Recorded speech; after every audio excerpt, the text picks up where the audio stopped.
Seeing straight couples kiss in public. I hate seeing them hold hands in the street. I hate that they're in every movie and advert and TV show on repeat. I hate watching them feed each other at restaurants, sitting on each other's laps when they have their own seats. I hate when he rubs her back under her top and helps get food out her teeth. I hate when she runs her hands through his hair as he gently rubs her sore feet. I hate when they just gyrate on one another and don't even try to be discreet. I hate when they just sit and stare at each other in silence when they both got mouths to speak. And I hate the cringe terms of endearment they tell each other when they meet that they desperately want the whole world to hear. But what I hate most, I hate that they can do all of this without any prejudice or fear. They don't have to check their surroundings beforehand to sense if any danger is near. They don't feel threatened for their life or have to think twice. And I reckon for once, you know what, that might be quite nice. To not have to whisper my affections. To not have to stifle my humanity. To not resist my emotions and hold back romantically. To not worry the sweetest moments could quickly turn savoury. To actually live in the moment and not have it taken away from me, and to not have it all be such an act of rebellion or bravery. Like, why does it have to be different for anyone other than a woman and a man? Why do we have to suffer for your need to fear what you refuse to understand? You keep us at arm's length, we both show love by holding hands. You badmouth us, but we both show passion with a kiss. You want us to get lost, but we all want someone to miss. You want us out of sight, but we both look at the same skies, stare at the same sunset and admire the same sunrise, let me guess. Your eyes water when you cry, because mine do too. I didn't choose you to love, and that's the biggest similarity between me and you. I just can't show it freely, and that's the one thing I hate about you. Why does the barber always swing my chair to face the window when an attractive girl walks by? I don't tell him I'd rather be looking at another guy because he's got scissors in his hands. And that poor girl knows she's getting stared at by another man who just wants to hold her hand and tell her his partner is another man. And why does that same girl start to panic? When she's crossing the road and looks behind to see me crossing at the same time, I swear I didn't mean to plan it. She crosses back as I accidentally do the same. I don't know what to say. To her, this is no game, so I just shout that I'm gay and I'm not a threat, but she's heard that on before.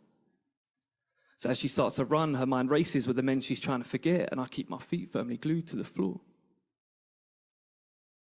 And why does that same girl have to pretend I'm my boyfriend in public every time a guy keeps hassling her for attention? She's told him multiple times she's not interested. She grips my arm tighter and shows me more affection just to throw him off the scent. I hold her tight and conjure up a story of how long we've been together just in case he further questions what she meant. We hold hands and walk further away as he goes back to tell his group of friends that she's definitely frigid and I'm probably bent. And why does that same girl have to go out with their gay mates on play dates just so she can dance how she wants and knows her drink's safe? You can call it a stereotype. If the shoe fits, I'll wear it tight. If it means she could have a good night and get home all right. Then I realise we're there for the same reason. We have a common enemy no matter the season and knows full well that we know. It puffs out its chest and throws intimidating stares everywhere that we go. It cordons off our lives and ring fences our homes. When we're in a world they created, there's no such thing as safe zones. If the streets are your playground, then you'll always feel at home. You can be blissfully unaware and always think you're playing fair. If you've never had to think twice about how dark it is, what route you take, whose hand you hold and what you wear, then why would you care about how others are feeling? It might not be all men, but it's still going to be a man, whatever you believe in. When the week dies off, we will still be here.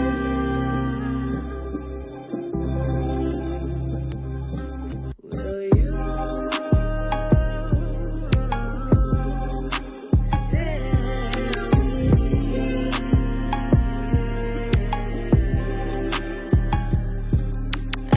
playing no more pressing, play on my shit. No love just because, say, that's for your bitch. Feeling good, want my people to feel this, but they don't move in faith. God says atheist, sliding on this bitch, slide like cha-cha. Right now I'm somewhat ducked up for line in my chakras. I done met calm, but somebody better warn her. Got Christmas blocks and good women praying for my armor. I ain't worried out here big purring. My life make your vision blurry. Cats, demons off in a hurry.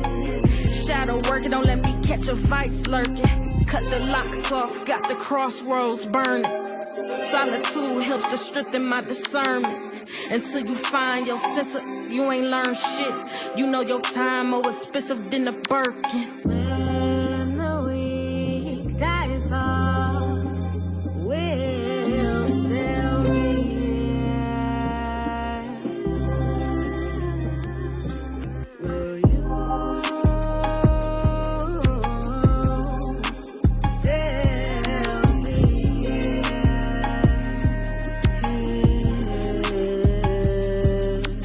Flashy type, fell in love with the milestone. Plenty shots called, got addicted to the dial tone. Trying to get ahead, something like honcho. Niggas got all the bread, then you find out the mind post. Spitting crazy, think I OD'd on lines hold. They'll think I'm the best if they listen with their eyes closed. But they like big behind hoes. Get it, big behind hoes. I'm fine though, really like right after the 9. Niggas inboxing ready to do anything for mine. Most never had a real one in their lives. Most never had a bitch high vibe.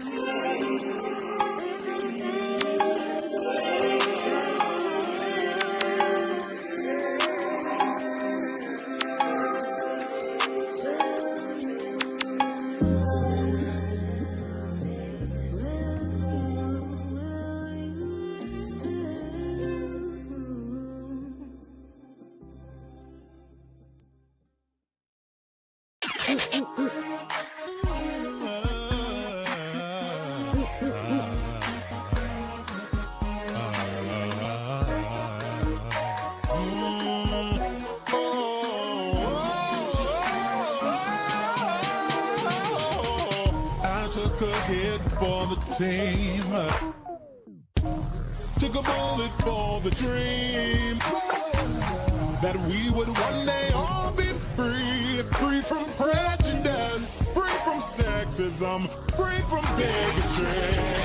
I die for creativity, I die for freedom to be free. I died and left a legacy. Oh, but baby, I'm still live through technology. After the sun, oh, then comes the rain.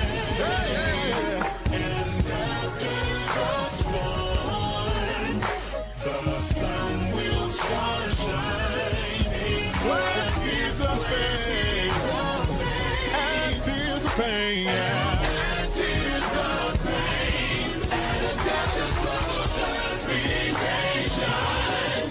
Your destiny will manifest. Yes, falls in the sea.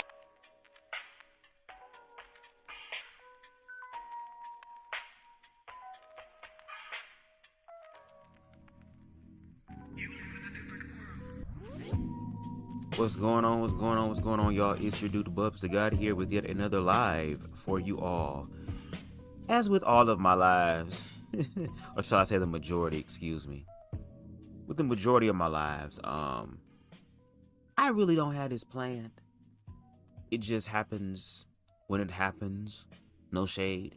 But I will tell you what, I guess in a sense, inspired this live, if you will. As y'all know, summer is slowly but surely approaching. Okay, shout out to the Cancers. It's almost our turn. Our turn, girl, our turn. Y'all Tauruses need to get out the way, girl, because it's the big C's coming through. But summer is approaching. We are in spring, and of course, life is lifing as far as nature is concerned. Okay, so I am doing yard work again. My allergies suffer for it. But anyway, doing yard work, manly-ish, manly shit. You know, the thing that the gay nigga ain't supposed to be doing. Be out here doing it and doing it and doing it well. But when I'm out there doing yard work, I like to listen to podcasts.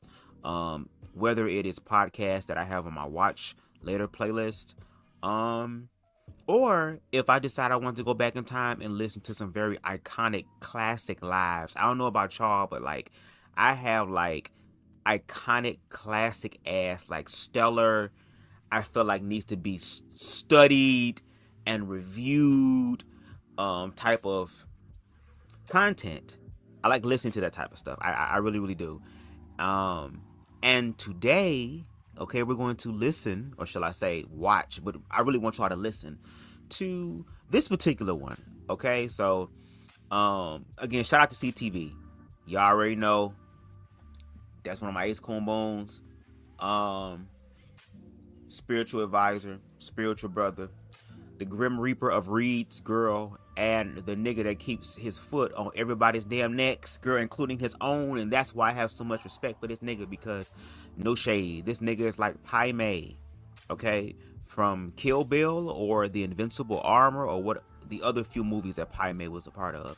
Pai Mei and CTV, they all not just preach, but they practice what they preach. And again, I was able to see this nigga transform in real time while he was going through the throes and the woes of his own ish. He still had love, compassion, empathy to be able to share his energy, share his intellect, share his resources with me, which helped to create the BubzDaGawd that y'all know today. So again, I really appreciate him for all that he has done.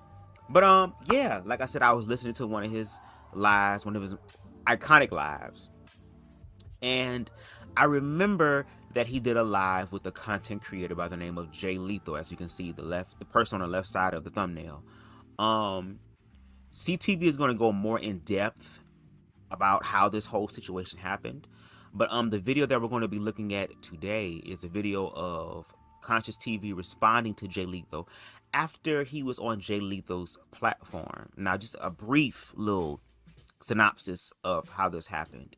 CTV was looking to host panels for heterosexual people, both heterosexual men and women, to come onto the platform and to share their grievances, their gripes, their issues, their concerns, whatever it is that they wanted to share. He was going to facilitate a space for that because he has the platform. And no shade, when you want to have these conversations, not only do you want to have people within the groups having the conversation, but it's also good to have people on the outside looking in who are objective. Okay? And it's able to call an ace a ace and a spade across the board so that we can get to the actual gray area, not just talk about it, not just have live streams labeled gray areas, but to actually walk them out in application and be consistent in them. He came across Jay Lethal's content, decided to reach out to him about it, and Jay Lethal said, well, you know, I'm down to have the conversation, but before we have that conversation about the heterosexual people, he wants to have the LGBTQ plus conversation. And of course, CTV, the fabulous goddess that he is, she is, they is, okay? Again, he openly acknowledges that he is part of the queer community. And he's like, okay, cool. So what happened is that they ended up having a 10-hour live discussion on CTV's platform. And I should have put the link for it in the description box below, but I was trying to get this live together. Or whatever, again, impromptu, spur of the moment. But I'll make sure to put it in after this live. But 10 hours having a conversation with Jay Lethal. And in that 10-hour conversation, it seemed like Jay Lethal and CTV were on the same page of understanding, despite us having disagreements or not agreeing with everything, which is a disagreement. I don't know why I said it that way, but anyway, y'all, it's in the morning. Y'all, please forgive me, girl, and I'm still somewhat tired, but it was still a opportunity to be able to establish a bridge, okay, to connect, to have more information, to be able to go back, you know, into your space, into your place, into your humble domain, okay, humble abode, and be able to like have the conversations with your audience about what y'all learned, what y'all still struggle with. Like, it could have been very productive and proactive. So after that 10-hour live, Jay Lethal wanted CTV to come onto his platform to have the conversation. And of course, nigga, I just let you rock the fuck out on my platform for 10 hours. So it's like, okay, come through. Yes, let me go to yours. You came through to mine, let me come through to yours. Again, there was an understanding. And unfortunately, Jay Lethal's ego got the best of him, because the problem is you have individuals, and I'll talk about that in a second afterwards, but you have individuals who do not know what the hell they are talking about. They have not studied to show themselves approved. They have not tested the information. Even the things that I say, fact check me. Make sure you fact checked for yourself so that you know. Okay? But you have people continuously having conversations about things that they do not understand. Now, if you're having a conversation and you're asking questions to clarify, to try to create a foundation or to grasp something foundationally, to be like, okay, I understand now, I get it, to build, towards the gray area, then I have no problem with that. And I also realize that even people who genuinely mean good, mean well, have good heart and, good intentions, they're still going to mess up. They're still going to slip up. So the queer community also has to give grace and mercy to people who are learning but still have to work through their own stuff, have to be able to unlearn all of the conditioning that they've, experienced or been indoctrinated to believe. So it's a whole process here. But unfortunately, Jay Lethal did not do that. And not just him, a lot of other content creators like him do not do that. We already know of a red pill space girl that is very, very Foupalette-ish girl, very, very, very hog-mog-ish, who thinks the exact same way. So again, this is an ideology that we're talking about. And I mean, since a lot of heterosexual people have so much information and knowledge on queer people that we don't know, and again, like I said earlier, it's nothing wrong with having an outside perspective on the outside looking in, because you'll be able to check some of our blind spots, but y'all don't check our blind spots. And then when we decide to be like, okay, well, let's also check your blind spots, y'all feel like somebody trying to poke y'all somewhere. And for the people who thinking that gay men just want to poke them because they're men, you are sadly mistaken, girl. Unfortunately, in the gay community, the standards of looks and attraction is very, very high, extremely unrealistically unhealthy in reference to what they look for. So a lot of these niggas talking that shit, y'all wouldn't even make the board at all. Okay. But I wanted to make sure that I said that, out first, just so we can have things established. And y'all gonna have to forgive me.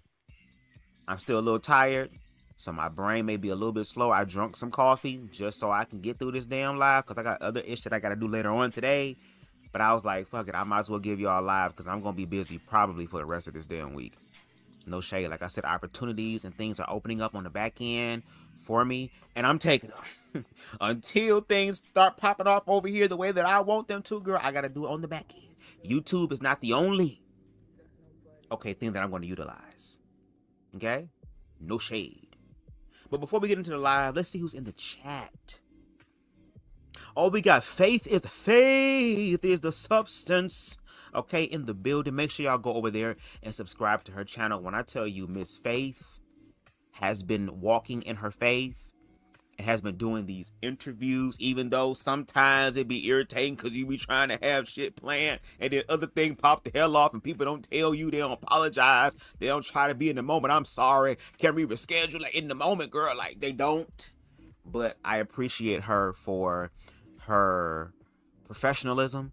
I appreciate her for the fact that even though the show may not go on the way that it was planned, it's still going to go on. You know what I'm saying? And, I try to watch Faith whenever I get a chance, because, y'all, when I tell y'all, I be having stuff on the back end, and I be moving, and I'm on the phone all the time. So when I do have time to sit down and actually, watch content creators and stuff like that, I try to peek in and see what she got going on. But make sure y'all check her out. Make sure y'all hit that subscribe button on my platform as well, so that when, I post things, because I do share her lives and, Queen Stevie's lives and, other people that I really, really think are dope. Y'all can just check them out there as well. So make sure y'all subscribe to Faith.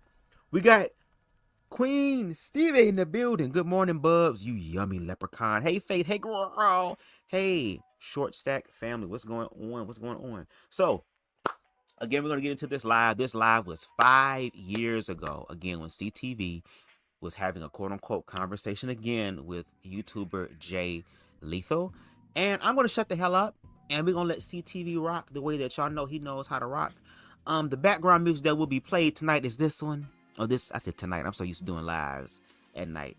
This is the Mrs. Jones Steppers remix, girl, in the background. Because I figured since it's Monday morning, y'all going to need a little bit of feel good while we get through this stuff. Because some of y'all probably going to be a little bit triggered and stuff. But don't worry. CTV does an amazing, excellent, immaculate job in reference to hitting all of these points. And, yeah. Without further ado, y'all, let me go ahead and put this banner up.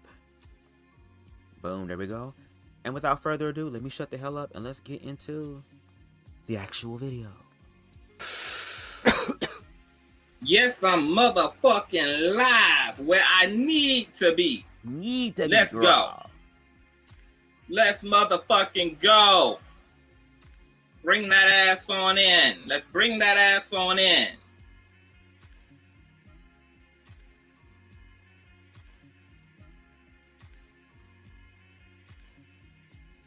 Let me share this motherfucking stream out. Make sure you all share this motherfucking stream out. And make sure y'all share this stream out of the stream. Okay? No shade. And again, this is going to be the raw thing. I just downloaded this and put it up. I ain't put no edits in this mug except for the beginning part. Okay? So we going to rock through this whole thing as if though it was a live like it is now. Okay? No shade. Because we're going to finish the motherfucking conversation and I'm going to completely say what I need to say without interruption, without being muted. And I'm going to turn the fuck up because that's what the fuck I do. What's going on, Reckless? Shout out to Reckless. Waiting for the rest of the crew to pull up in this bitch. Make sure you hit that like button. Finish the conversation that we were having on that lovely man's page, okay? Let's do it. Because, see, I conduct my conversations very differently, okay? See, we're not afraid of the turn up over here. We let a nigga get in his bag on this here platform. No shade. We let people do what they need to do to turn the fuck up, okay? And to give the people charisma and animation and livelihood. That's what the fuck we do over here. We're not afraid of the turn up over in this motherfucker. Now, I'm going to explain to you all why I'm here and what conversation that we're going to finish having on this here platform. Yes, God. What's going on, Taurus? What's going on, boo? Hey, Kamisha. I'm ready. What's going on? Hey, Perp. What's going on? So, I want some Perp weeds. For those of you who don't know, okay, I was in the middle of having a lovely, passionate conversation. What's going on, G Blake? Having a lovely, passionate conversation with someone who I think is super dope and super passionate, okay? I thought we were fucking clear about the passion. You know, we both Scorpios and we don't disrespect each other. But when we go to speak and say our shit and to give our sermon, we get in our bag about our shit. That's what we do, okay? I'm a motherfucking man. Don't let the hair and the color and all this shit fool you. I got nigga built all up into this shit, okay? And when we touching on shit and we debating shit, I'm going to show up. I'm going to show up with passion, zeal. I'm going to be unapologetic.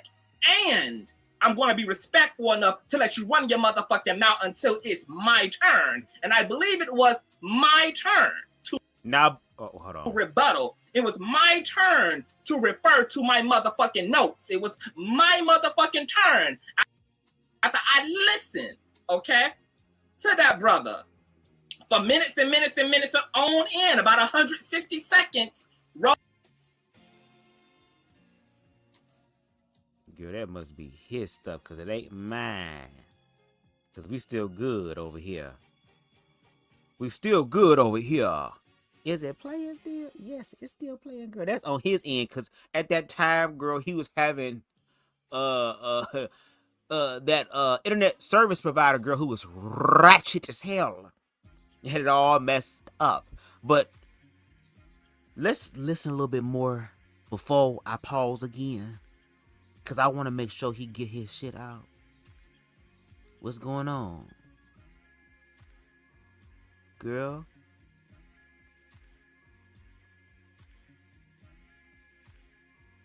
Cause you gonna come in. Okay, hold on.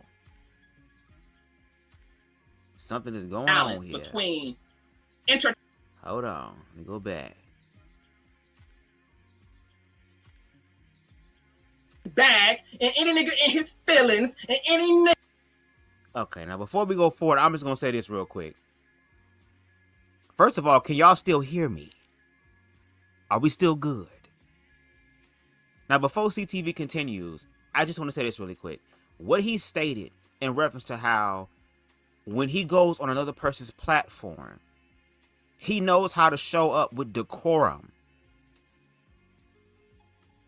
He knows how to show up with respect, because in order to get respect, you have to give it.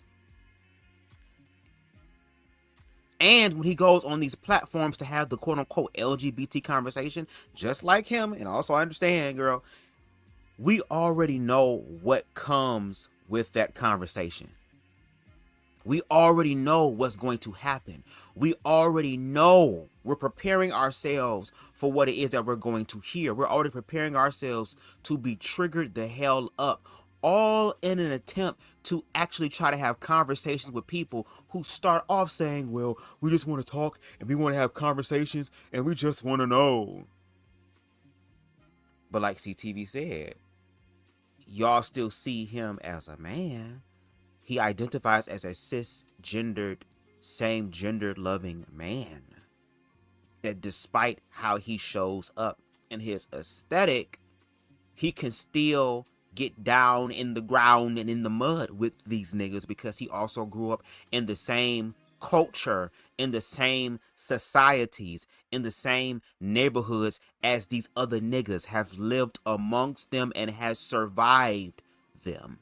Keyword, survived.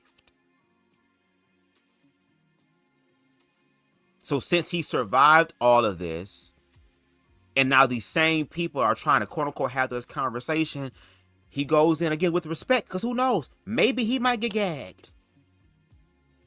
And unfortunately, that's very rare to be gagged by heterosexual people, especially heterosexual black men who have basic understanding of human decency. So when he goes onto these platforms and speak, these other people, because again, it's on their turf, they have home field advantage. They're able to rock the hell out. A lot of times it'd be more heterosexual people than there are queer people on these quote unquote platforms that have these panel discussions about queerness, to where they have to battle 3, 4, 5, 6 niggas at one time, and no shade, it don't even make some of us sweat.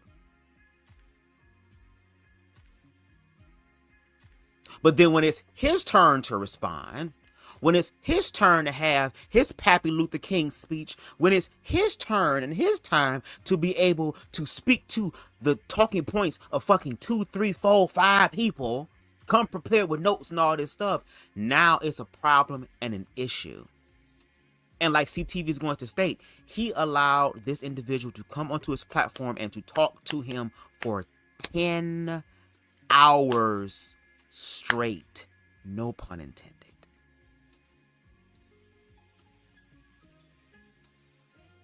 Nigga, it was 10 hours. It wasn't 10 hours of CTV talking alone. It was CTV and old boy. And I remember watching that live in the majority of its entirety, girl. But, you know, I remember watching it in real time when it was happening. I remember the conversations, and who knows, maybe I'll do these every Monday or something. And we can do that. That's going to be like a 10-parter itself, because it's 10 hours, so I got to split up each hour or whatever.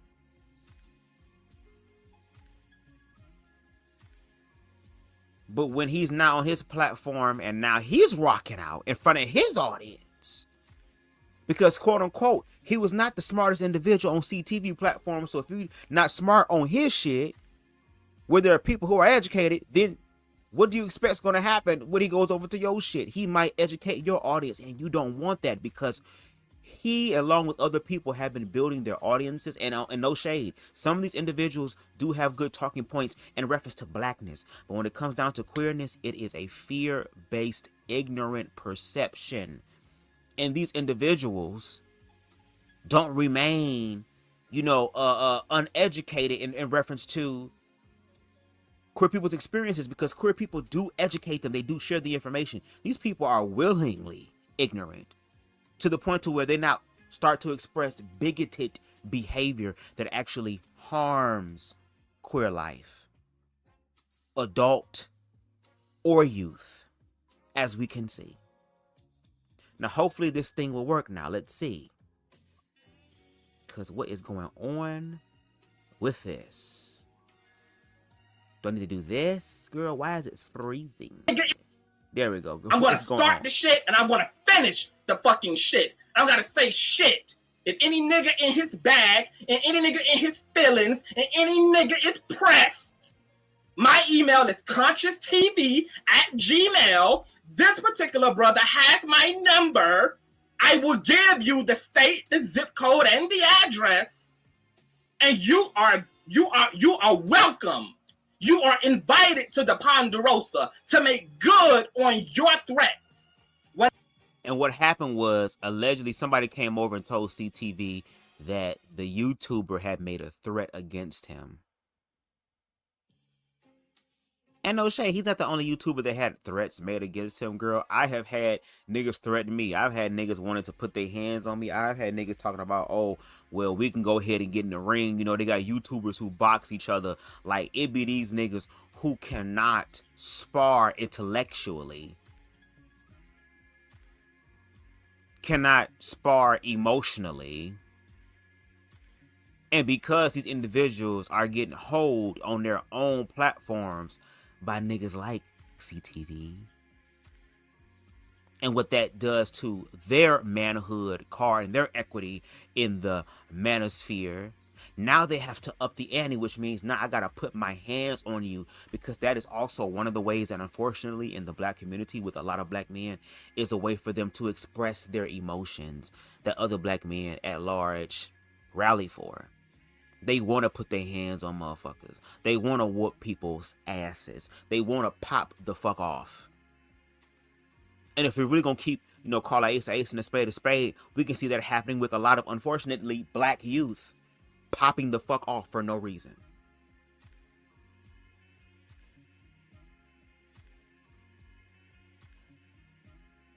So again, because CTV is a nigga, a pretty one, Pretty Ricky, what they call him. At the end of the day, pretty hurts. Some of y'all niggas gonna fuck around and be unalived playing around with people, girl, who make the conscious choice to walk in their truth despite the ignorances and biases and bigotry of society, and what they will also do in reference to expressing that bigotry. And there are people like CTV and myself who are like, girl, if y'all hoes start shit, y'all better press the gas, and y'all better treat me like I'm Jeepers Creepers bitch or Michael Myers, girl. It better be a over unaliving, girl.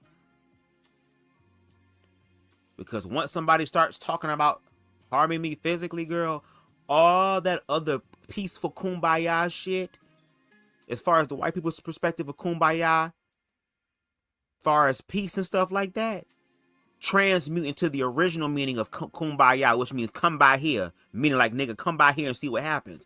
That's what happens. It transmutes. It becomes different, because now people's physical well-being is being threatened. And I don't play them whole stroke games. I don't threaten nobody else. Only time I threaten a nigga, girl, is when a nigga threaten me physically, and that's in the moment.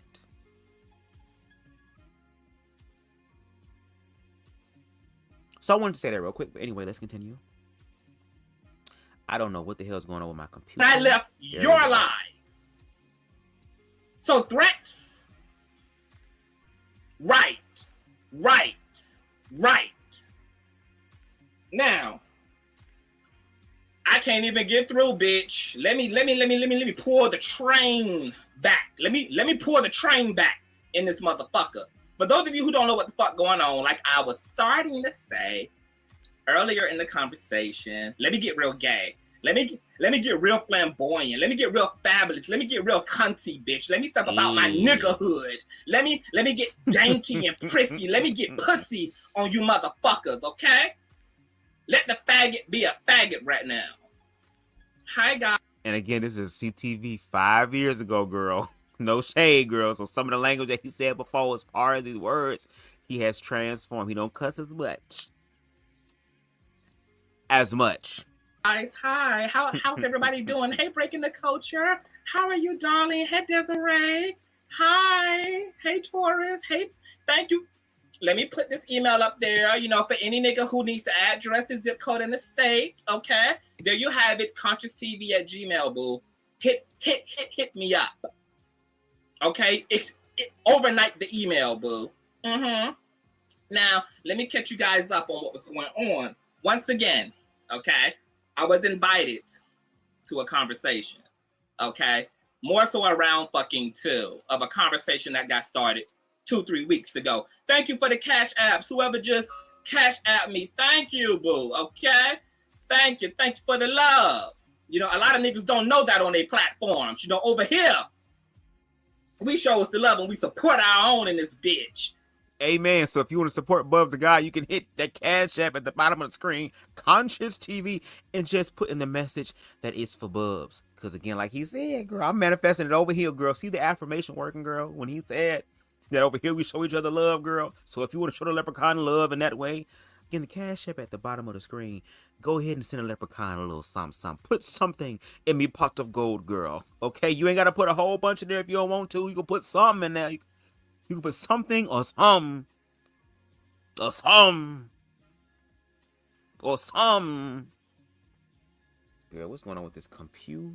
So I was invited to be a part of a round 2 conversation, right? We was going to finish talking about the gay shit and the tension between the queer community and the black community, okay? Because that's what I do. I'm a fucking healer, okay? And we heal through truth.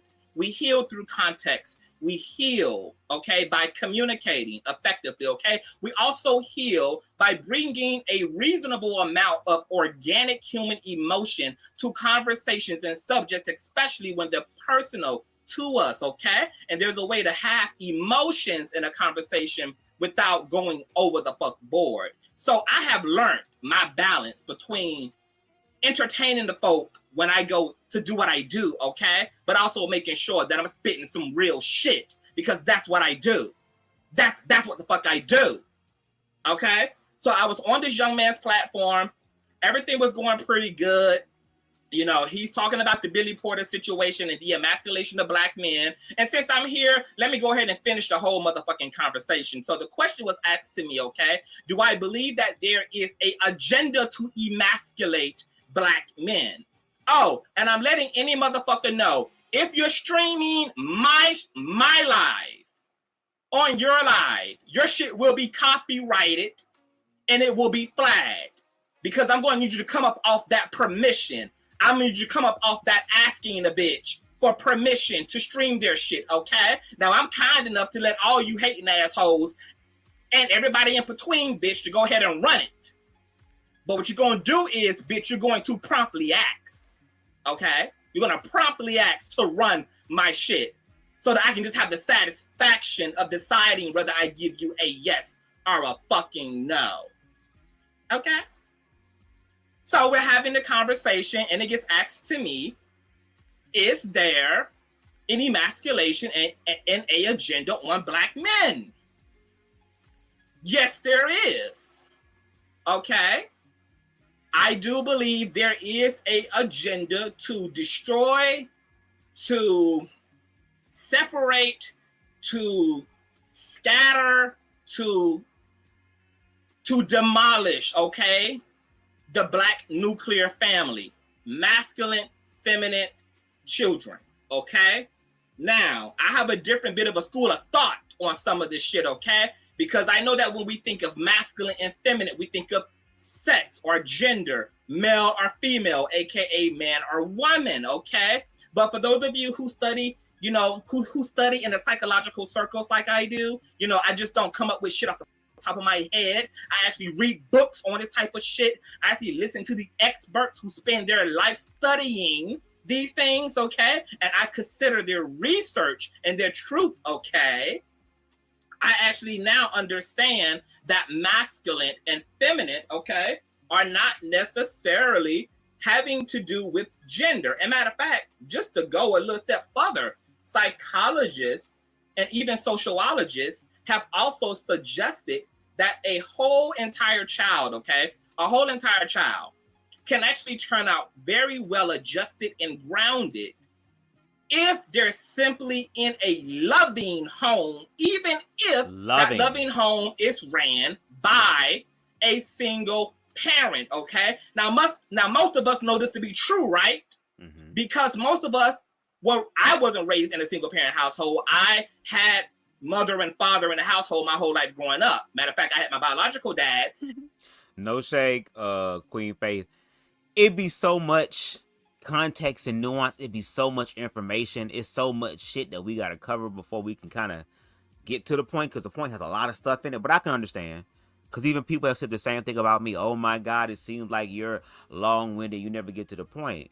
Well, I mean, if I get to the point, people are going to still ask questions when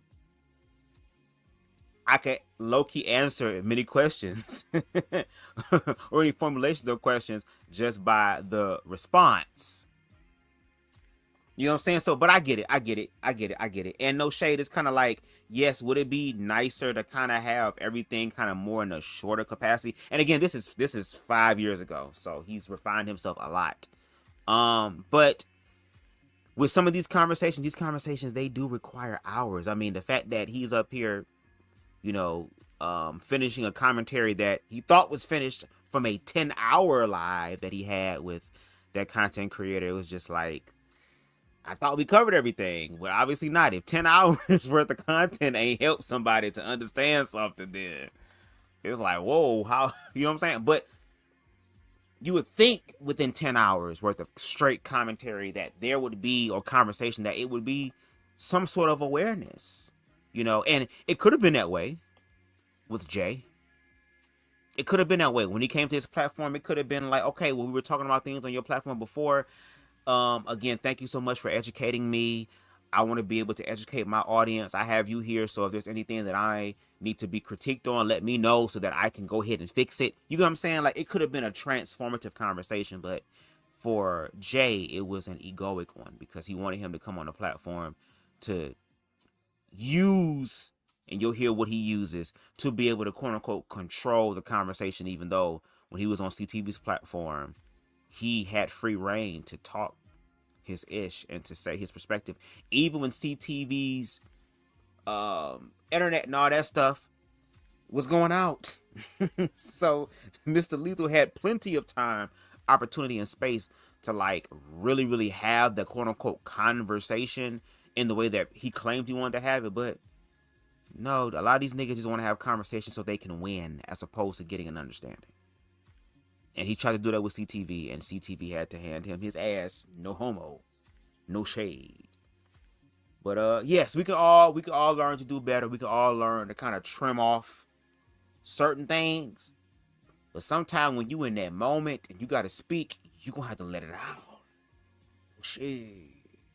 No shade. And I also had a stepfather, okay, which is who my mother was married to, because she didn't marry my father, okay? She married my younger brother's father. So most of us know that, yes, because a lot of black people were raised in single parent fucking households, okay? And turn out to be lawyers, doctors, athletes, teachers, good Christians, moral people, loving people. So this whole idea that it absolutely requires two motherfuckers to be in a house. Yes, there is a purpose and a plan, okay? And there are benefits to having two parents in a household. But we got to get very fucking clear too when we talk about two fucking parents, because two dysfunctional parents in a household ain't no motherfucking household. Okay, two broken, battered, disconnected, traumatized, ridiculous, struggling, stupid, immature motherfuckers raising children together. Okay. It's actually not a fucking household. So what the fuck are we talking about when we simply make the conversations around a two-parent household, okay? Because don't just give me a two-parent household, bitch. Give me a two-parent household with some whole parents, some complete parents, some healed parents, some grounded and stable parents financially, emotionally, spiritually, to raise my black ass up under, okay? I am not simply just requiring as a child growing up to hopefully be a healthy person myself, to simply have my mama and my motherfucking daddy in the household. Because guess what? If I'm growing up and my daddy is beating the fucking shit out of my mama, guess what I no longer want? A two-parent household. Get your fuck ass out this house, bitch. Get your black ass out my fucking house. I don't give a fuck about a two-parent household when the two-parent household is toxic as fuck. No shade. So what the fuck we talking about, nigga?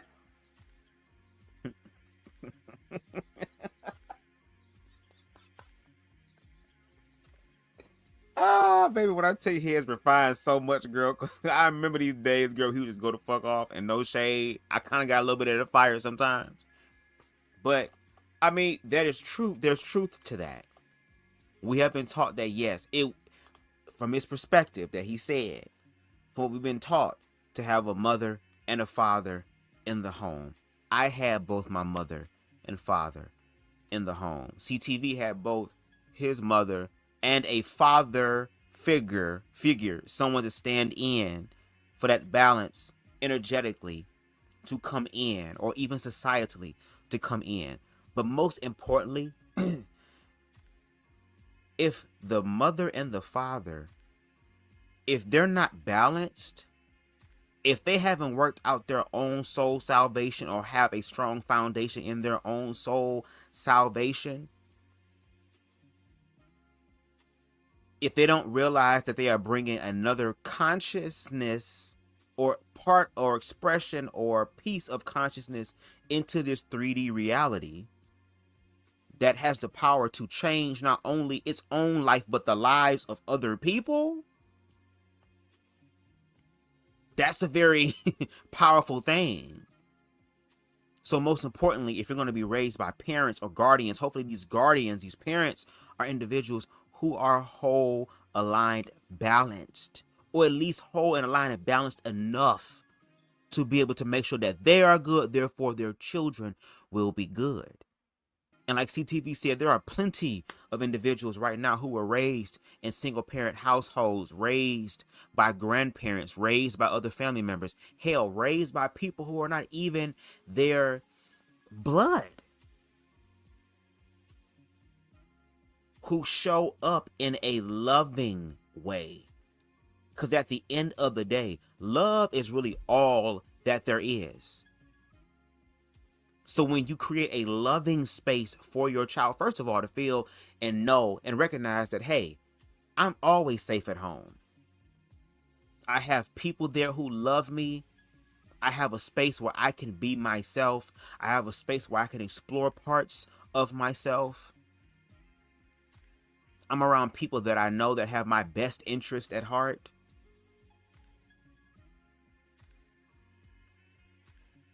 But again, there are plenty of people who are parents, who are guardians, who have used and abused children, even to the point of discarding them. And no shade, you talking about mother and father in the house. There's plenty of niggas right now that are not going to want to be wifed up and in the house with some of their baby mamas or some of their side pieces or whatever the case may be, because they can't stand them and they regret having children with them. So the best thing I feel like people should do is to, first of all, heal themselves and work on their own shit. Once you do that, once you get that rectified, then you have the ability to be able to make sure that the light that you bring into this reality, at its foundation, at its core, is strengthened in such a way that when they do become adults, they have a strong sense of what? Self. Self. Not just what mommy say, not just what daddy say, but a strong sense of self, because they are going to have to be with themselves 24/7, 365. So that would be the best thing to do. But when it comes down to queer people, there are all these discussions and loopholes, especially in the black community, that is thrown at us. Oh, well, the reason why you gay is because you wasn't raised in a 2-parent household, or if you were, your mother was overbearing, or your father wasn't there enough. Just all this other type of bullshit that people like to talk about in reference to quote unquote what makes gay people. And for the people who talking about what makes gay people, y'all sure as hell don't know how to get rid of it. Jackie Hill Perry still waiting. Donna McClurkin still waiting. So many others still waiting. But let's continue. Let's continue. Now, make sure y'all hit that like button. Get dainty, bitch. Get real gay, bitch. Get real cunty, girl. Back up, girl. Back up, Dark Phoenix. Back up, girl. Girl.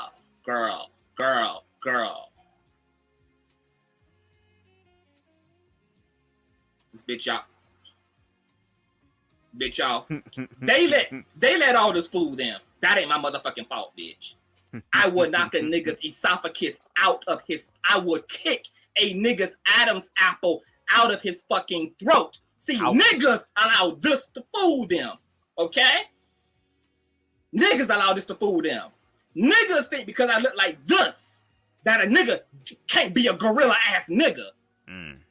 You bring your ass to South Carolina and you ask these gay niggas, ask these straight niggas who was thrown out of fucking windows, who was thrown on top of the hood of cars, who was motherfucking pistol whipped by Conscious TV, if you gonna let this fool you. Okay? And I love when you niggas think you can let this fool you. Because it gives me an upper hand when I get to monkey stomping a motherfucker up and down Martin Luther Boulevard. Because you gonna come in thinking you ain't gotta apply all the motherfucking gas because I look like this.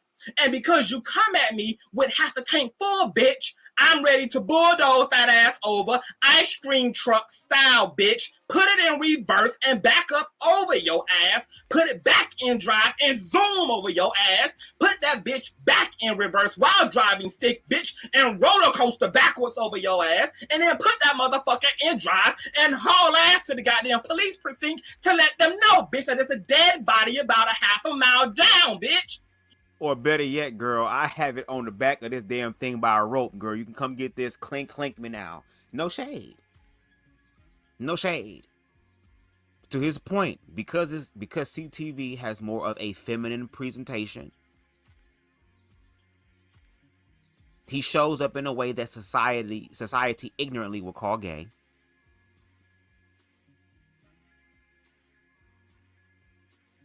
Are saying, well, I ain't got to really, press the gas because, I mean, this nigga light work.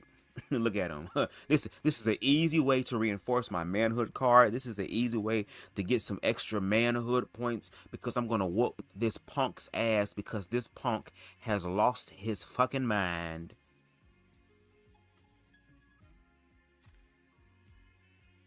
And needs to be reminded of what he is. But then when CTV says, I may be a punk,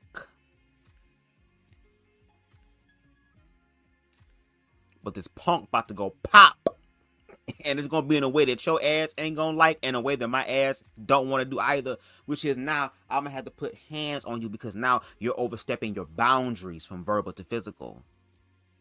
Again, it's one thing for niggas to talk. I don't care about talking. We can talk all day. We can throw ad hominems all day. We can read all day. We can throw shade all day. I don't care about that.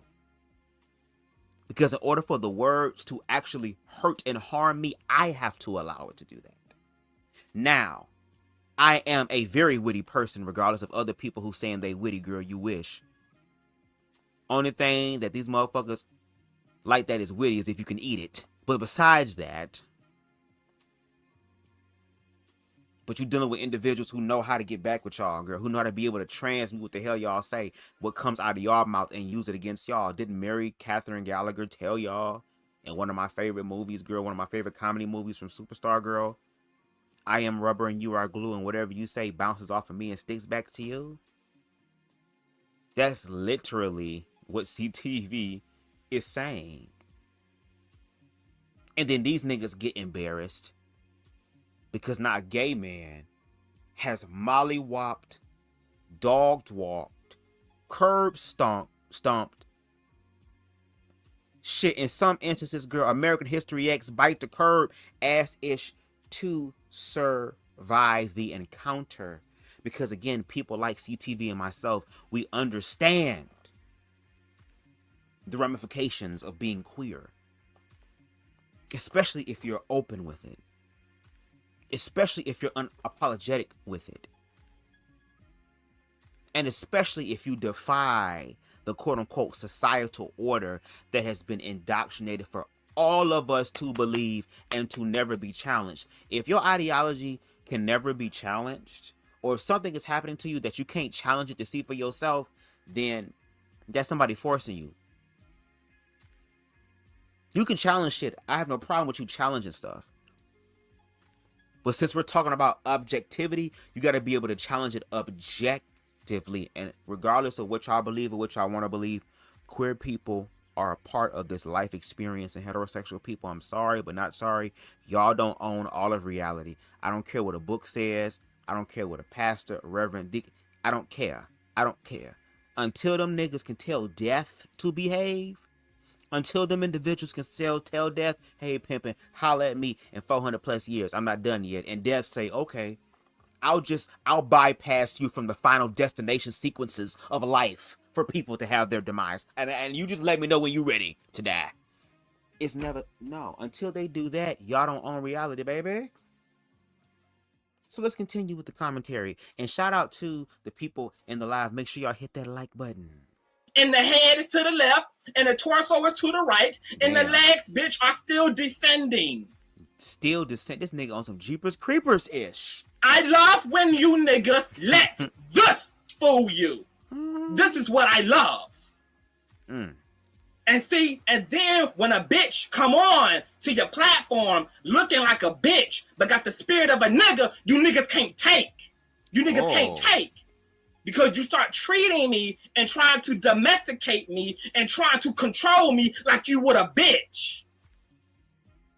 Because I come in the form of a goddess, but come in the energy of a god, nigga. Okay? And it ain't my fault that you niggas get it fucked up. You niggas get it fucked up. You niggas get it fucked up. That's what you niggas get. It's fucked up. You get it fucked up. Dainty, get real gay, girl. Remember, you're a girl. Remember, girl, you're a girl. Okay, you're a girl. Back down, conscious. Now, back to the single parent household, okay? So we're having a whole conversation, bitch, about, you know, this whole thing. We sat on live for 10 hours. I honestly felt like we were having the same. I don't know what the hell is going on with this stuff. I felt like we were having the same conversation because so much of this shit we've been through, okay? But nonetheless, you know, we're chopping it up about two-parent households. I agree that it is proper when a little boy or a little girl can have masculine and feminine examples in their life, okay? Because every soul is made up of and encompasses masculine and feminine principle, okay? This is why it's important for two-parent house, Queen for Spicy, two parents to be in a child's life in a healthy way if they can be, whether they're having a girl or whether they're having a fucking boy. Because whether you are a girl or a boy, you need to learn to be in touch with your masculinity and your femininity, okay? Now, a lot of times when we talk about masculine, feminine, we are thinking in terms of aesthetic, okay? We're thinking in terms of flamboyancy and cutting the risk and being cunty and, stunty and all those different things. But when I talk about masculine, feminine, I'm talking about consciousness, okay? Being able to be feminine in terms of be aware of your emotions, be present in your emotions, confront your emotions, have healthy and whole emotional intelligence and awareness, okay? Learning to develop that. That means not raising Black boys in spaces and environments where they're taught to be robotic, militant, and cold as fuck, because they have emotions that they're suppressing, and in the suppression of their emotions, because to be a nigga and to have feelings is to be a bitch nigga, right? That's to be a bitch nigga, right? And so because little boys growing up not in touch with their feminine, their feelings, their internalness, okay? Within awareness, not without awareness. That's what masculine is. Masculinity is without awareness. Femininity is within awareness, okay? So these little boys are growing up to be horrible ass dads, horrible ass lovers, because they don't know how to talk to a bitch. They don't know how to get on a bitch's level. They don't know how to soothe a fucking woman. They don't know how to express themselves to a fucking woman. They walking around all fucking bottled up. You would rather drink lean, get fucking high, beat on a bitch, fuck every motherfucker on the block, okay? Then to actually sit in your shit and learn to deal with your feelings and to learn to accept that you have them, okay? No shade. Where's the lie? We teach young boys at a young age to not cry. Men don't cry. Or boys don't cry. That whatever you're feeling, you have to hold it in. You have to bottle it up. So you have a young child who, again, when you have emotions, emotion is energy in motion. It has to keep moving. Whatever goes through you, or in you, has to come out. It has to go through you. You have to let it go. But when they're being told that they can't cry, which is the body's way, the nervous system's way of regulating itself, that they can't even do that, even for the most smallest things.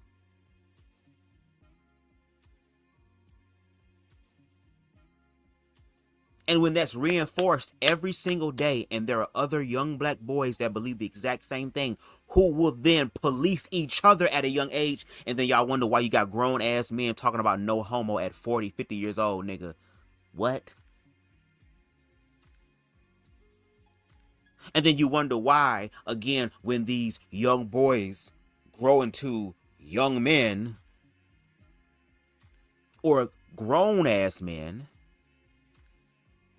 that they cannot connect with their partner because the emotional aspect is not there. And I'm not even just going to say heterosexual men. I'm even going to include queer men as well, because I've been in experiences where there are queer men who did not know how to be emotionally available and present because it hurts to be vulnerable. We've taught that if men are vulnerable, that they will be taken advantage of. And that's the only way that men, regardless of whether you're hetero or queer, across the board, the only way you deal with your emotions is either in lower vibrational ways or in sexual ways, when there is an energetic release in that way. That is a problem.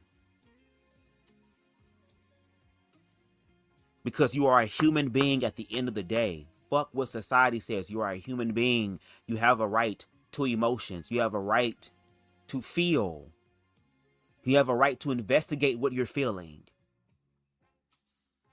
You have a right to grow in your feelings.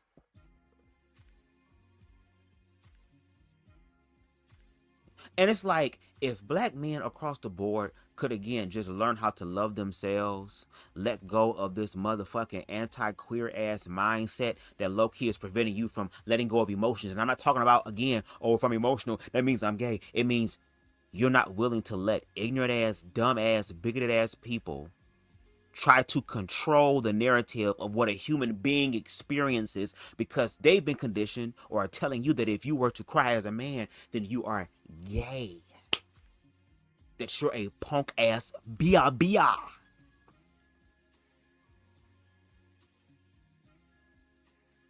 And the funny part is that a lot of those men who don't cry, who uphold these anti-queer things, they're the ones breaking Grindr.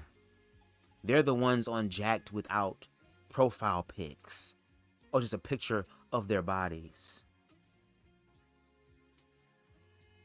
Like, this shit is deep, and I would love for these conversations to be like 30 minutes to an hour, but it's so much there, and the fact that there are people afraid to help do the work to clear this up. Of course, you're going to have people like CTV and myself who are going to have to do multiple lives or countless lives throughout the years to try to address all of the bull-ish. And if there were more people willing to do that, then like someone said of another person, damn, can you take the cape off for these bitches? Can you take the cape off for these bitches? Yes, I would love to take the cape off for the bitches. But in order for me to take the cape off for the bitches and to have a day off or to have some vacation time, it means that you niggas gotta put the cape on. So instead of complaining, why don't you work in collaboration with a nigga so that we can work? Okay, girl. Continue, CTV. Me and now Mrs. Jones. Now there's research about Black men and domestic violence and white supremacy, okay?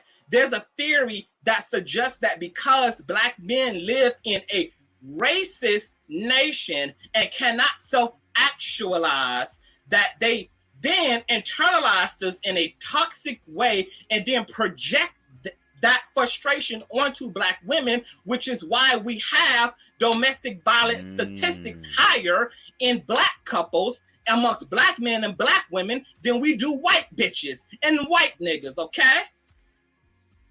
And there may be something to that, okay? Because when you teach somebody to be separated and to silence their pain and to silence their voice, okay? You're going to manifest something dark and ugly and insidious because emotions are not meant to be bottled up and stored away and denied and rejected, okay? They're meant to be experienced, expressed, soothed, encouraged, and sometimes when they're bad feelings, healed and supported, okay? Same thing for Black, same thing for women. When we're telling women to be in touch with their masculinity, be in touch with the man within you, what that means is that as a woman, you are more susceptible to your own emotional fucking language, okay? See, this is what a nigga can tell y'all when a nigga reads. And a nigga just ain't round here coughing up and regurgitating a bunch of bullshit, but actually knows what the fuck they're talking about, okay? Actually can put shit into context and perspective. My motherfucking eyelash is giving me the business, girl. Hold on. Make sure you hit that like button. Let me remember that I'm a boy. Let me remember that I'm a boy and let you fuck niggas remember that my email is conscioustv@gmail.com. Okay, and if any of you niggas want the addy, you can get it, and then you can pull up, and you can go live and show the people that you route it, because that's what we do around these spots. Okay.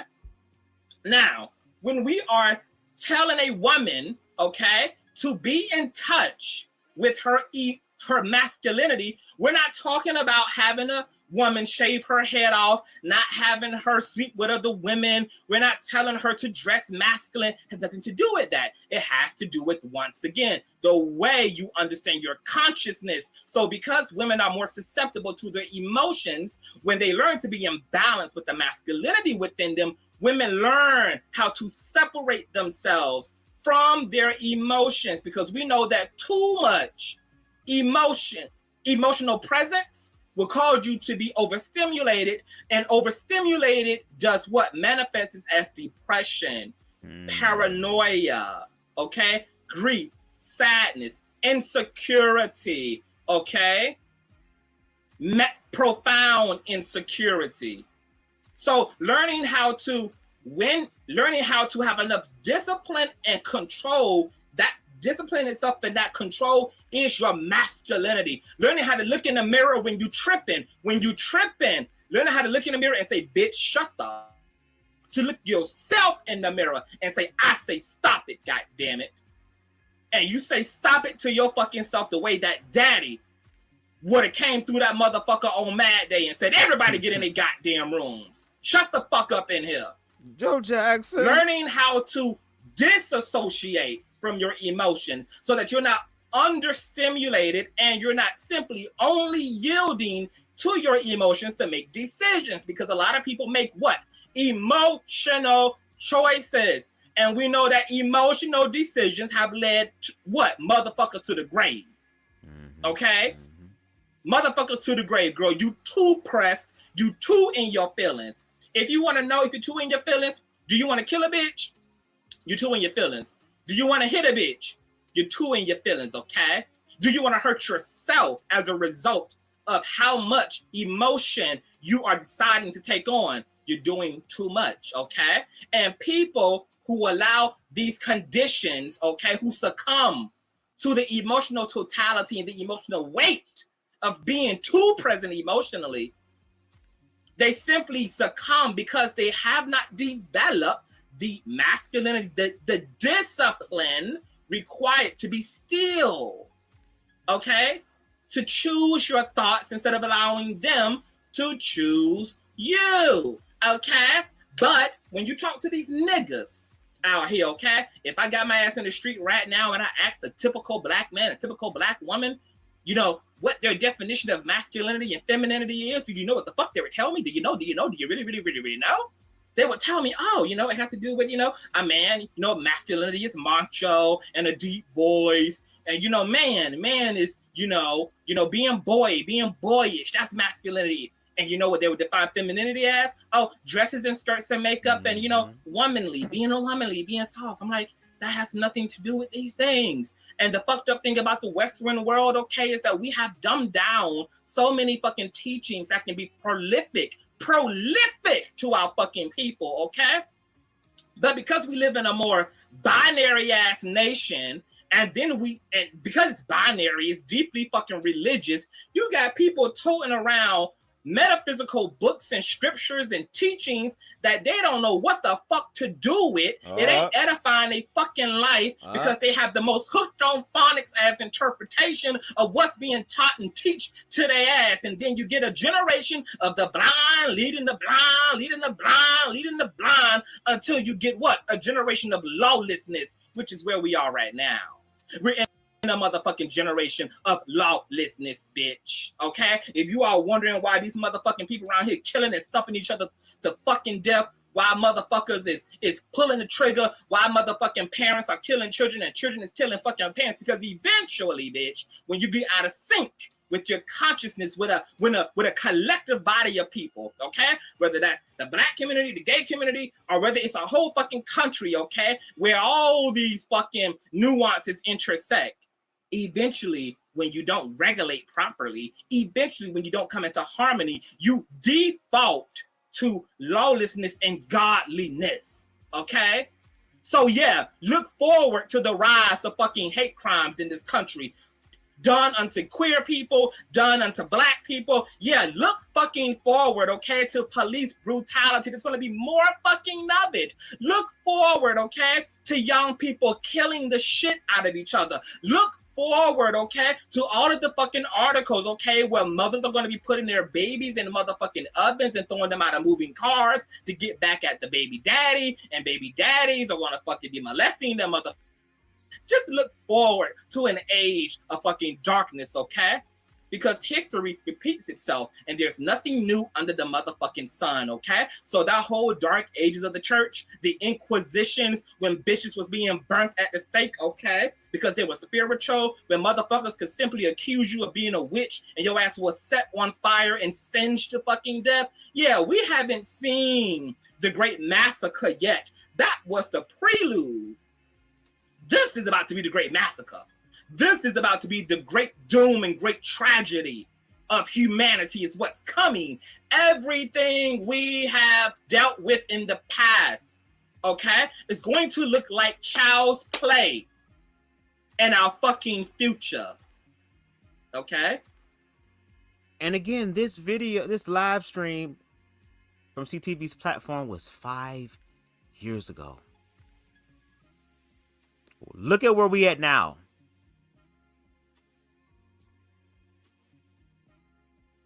This is why, and again, like, no shade, compared to the CTV now that has become a lot more refined, and I mean, we're always potent, but again, refined or whatever with all of the language, baby, because baby, he was letting the colorful language fly, and no shade, I kind of rock with that, because that's where we at now. Like, we've tried to have peaceful conversations. We tried to have we tried as much as we could. We tried to educate as much as we could. We tried to bring as many anecdotal experiences, as many peer-reviewed, peer-edited studies, statistics. We tried to do everything in an educational aspect that has been asked of us to do, and we have done that.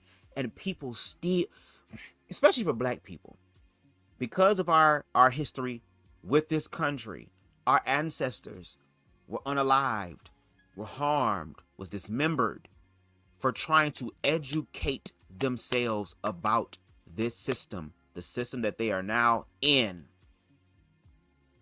Knowledge truly, genuinely, authentically is power. Knowledge is power. So you have individuals growing in that awareness, in that knowledge, with that information. And when they bring these things to the forefront, the things that, again, our ancestors would have faced hell for trying to learn in this system, now that's being thrown back at us. Because now we don't need the quote-unquote intellect. We don't need the knowledge. We don't need the information. Because now we have a book that just in some way, somehow, just removes everything from our lives, has the answer to everything, even though that same book was used to create the conditions for slavery. Let's not forget. When the colonizers pulled up on the shores, they had the Bible and we had the land. They taught us how to pray, and when we opened up our eyes, we had the Bible and they had the land. And again, the reason why these lives be so long and have to be fucking so many parts is because, to CTV's point, this shit is so deep and so ingrained. And I think because a lot of us have emotional and religious ties to this system because of our indoctrination, because of how we've been raised to think and to believe, not for ourselves, but conditioned by other people. We've done that for so long that we believe those thoughts are our thoughts. So when you have someone like CTV, myself, and others who live their authentic lives, even though the authentic lives is contrary to what other people have been conditioned to believe about the authentic people, that they're not going to be honest, they're not going to be in good faith. Because in order for them to do that, to be objective, that means that, wow, now I got to look at myself. Because again, if this person can come and speak to me and educate me and bring me information that challenges the information that I already have, and when I do, in my own private time, away from other people, actually study to show thyself approved, and now I am privately convicted, when it's just me and my creator, instead of dealing with that conviction, I might as well just stand 10 toes down publicly and say, no, CTV, you're wrong. You're the one that is misled here. You're the one that is spreading mis and disinformation. You're the one who is living on the wrong side of history. You're the one. All these things, they rather stand 10 toes down on that. And this right here proves that even though you can be educated, even though you may have the information, even though you may know exactly what the hell you're talking about, because you are gay, that completely supersedes everything else. That completely overshadows everything else. That's very interesting. Our fucking future. Oh, yes, God. That's what the fuck it's going to look like. Now, as loving as I am, as much as I'm about community, as much as I'm about brotherhood and sisterhood and building and rebuilding, okay?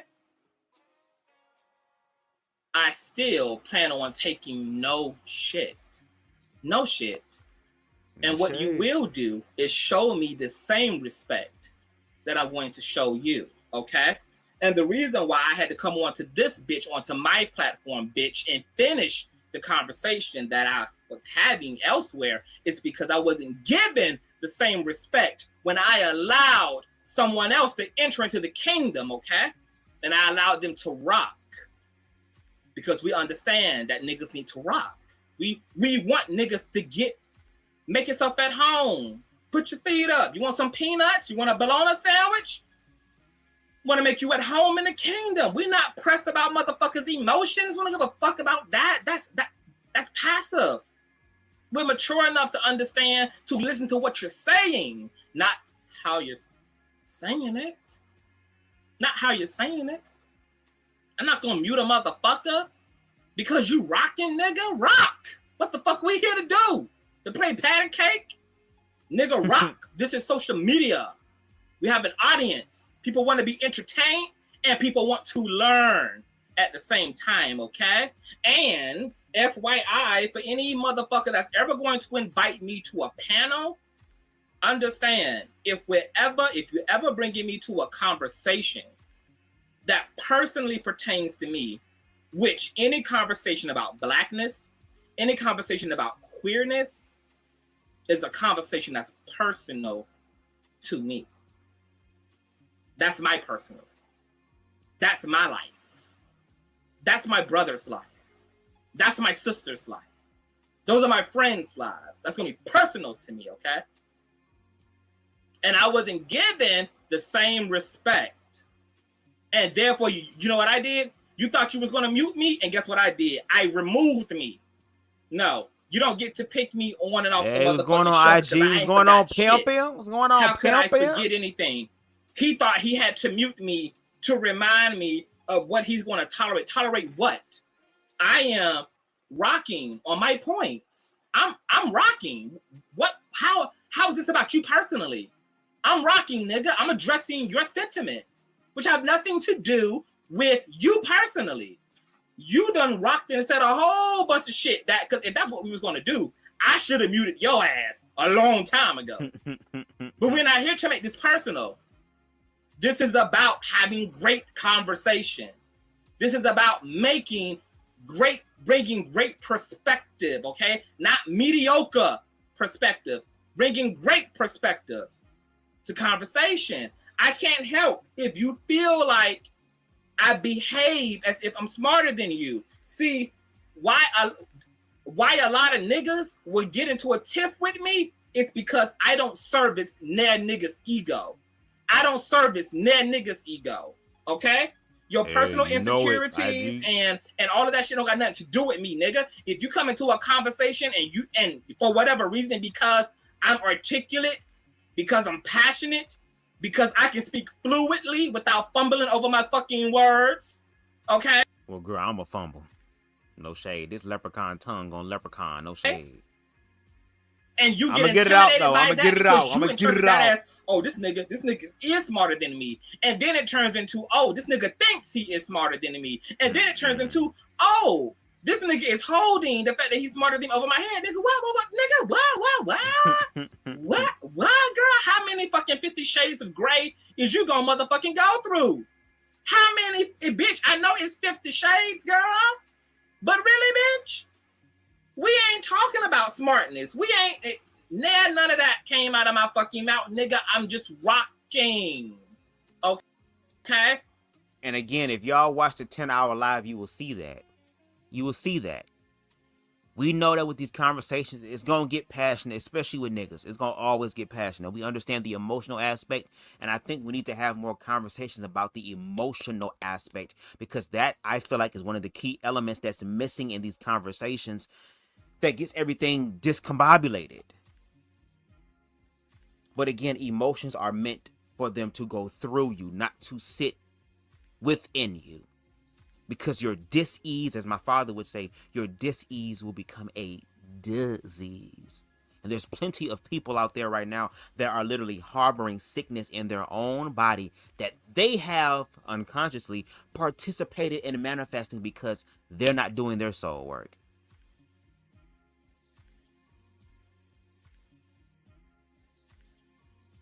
And yes, I understand where CTV is coming from in reference to this other individual feeling some type of way and projecting and interpreting what CTV is saying as something else. Because at the end of, when I first met CTV, baby, when I tell you I was like, bitch, it's kiddo, and this nigga was pie may girl, I thought that I could, because I'm intellectual as well. I ain't the best, I ain't the world's smartest, but damn it, I'm smart for a nickel. And when you're a student of life, you're going to always be smart. Not smart, but smart. So there were times where I was like, okay, then yeah, let me see if I can out-talk this nigga. Because I know how to be in debates too. I know how to have conversations too. People talk to me all the damn time too. But again, he was on another level because he did his soul work. And was able to have continuity in his soul work as he continues to grow and evolve. I didn't know what growth and evolution looked like, especially in a way to where I can control my own thoughts and my own emotions so that I can start being a deliberate co-creator in my experience that to this day now I'm starting to pick up on more and rock with and understand because I didn't have that level of awareness then. But I know what it's like to be able to sit up there and think that my ass is finna go in. I'm finna get this nigga. I'm finna get a motherfucking got you moment on this nigga. And every time I thought, girl, just like how this nigga got this green hair on, girl, the green hair was herring for him, girl. And he always got me together. And I used to hate that egoically because it's like, damn, there were so many thoughts that came in my mind. Well, damn, am I aware of my own shit? I'm the failure. I'm the one making the mistake. I'm the one that's stupid. I'm the one that's dumb. And let's be real. Don't nobody like to be wrong, especially publicly, because then we start participating in the guilt and the shame in our own heads and our own experiences, in our own psyche. But when you learn to love yourself, affirm yourself, and challenge the toxic patterns that have not just subjectively, but objectively harmed you and harms you to this day, once you work through all of that, then you'll have a greater level of awareness to where you can have these type of conversations and still be empathic. Because if we're having a conversation, I still have to connect with you on some level in order for people to get it. But even when the gay person is trying to connect with other people on that level, they've been conditioned, oh, he's trying to connect to me because he wants to do something to me. And again, a lot of you niggas don't even wipe. I don't know what type of nasty ass caveman Neanderthals that some of you niggas are deal with, but as a same gender loving man who does the bending, I does the bending, girl. I put that on my height, girl. I came in this height saying that in this world saying I'm gonna be a top girl. I betted my height on that. I could have been 6'2", but I came in this bitch at 5'2". But at the same time, I'm not trying to have no surprises, because just like how I'm showing up to the experience clean and prepared to make sure that my ass is good, I expect the same thing of my partner. And IG says, I see my boy Say So TV didn't go live again. He didn't go live? Oh. And this is what I mean. I feel like people are afraid to have real ass conversations. It's easy for people to have conversations on their platforms, but they never want to go somewhere else, or hell, go on a neutral platform.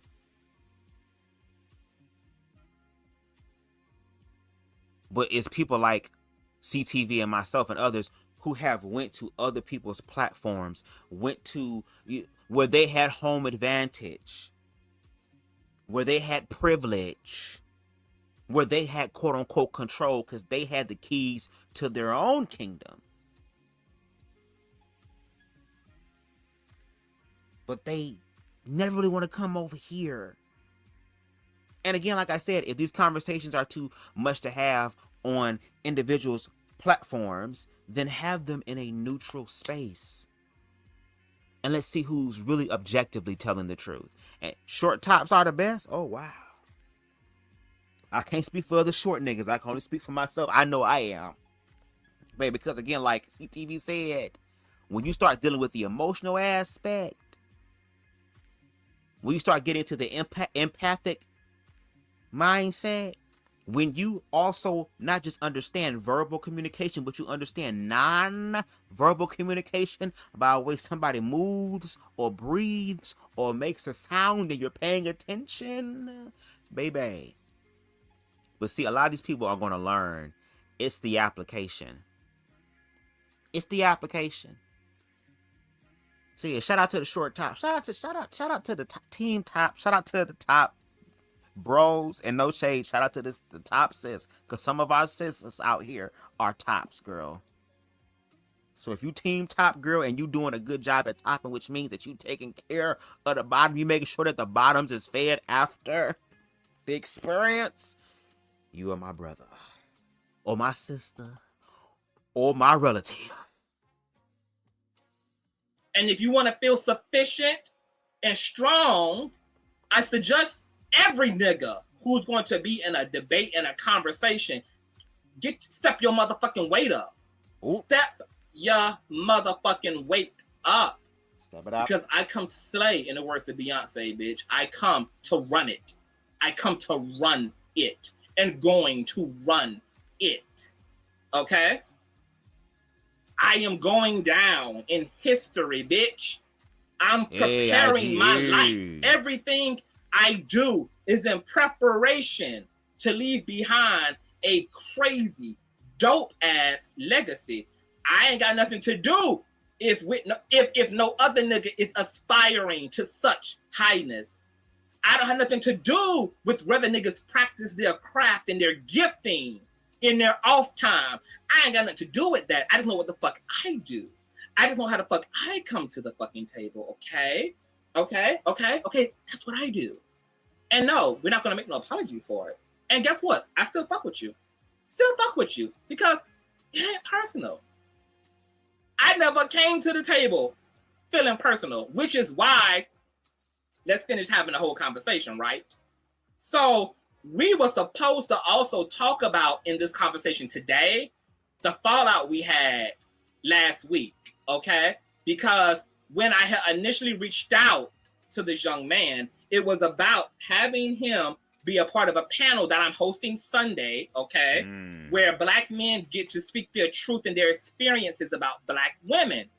And I had looked at his channel and saw that he had a lot of personal testimony. And I was like, okay, great. You know, he's not afraid to speak. He's not afraid to express himself. I fucking love that. Let's do it.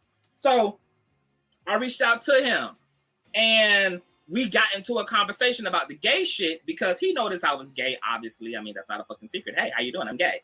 And we end up talking about some of his beliefs and some of my beliefs. And then it was his idea to hold a conversation first about the LGBT shit. I said, cool. I'm down for any conversation. I'm down for any conversation. I can have any conversation, no matter what we talking about, bitch. You can talk to me about Pluto. You can talk to me about Venus. You can talk to me about pussy. You can talk to me about dick. You can talk to me about lotion. You can talk to me about hair grease. Jesus, lotion. Black Jesus, no Jesus, God, no God. It don't motherfucking matter, bitch. I can sit at any motherfucking table and let fucking have, because I'm a 360 type of bitch. Not only is the unit 360 bitch, but the way that this mind is set up is 3 motherfucking 62. Okay, so we had the conversation. It was a great conversation. Okay, so then I had reached back out to get a date from him. Okay, to get a date. And about this motherfucking conversation to have with black women, okay? And I told his ass, I said, look, black women they're gonna rain down hell, bitch. Black women got a lot to say to black men and about black men, and rightfully so.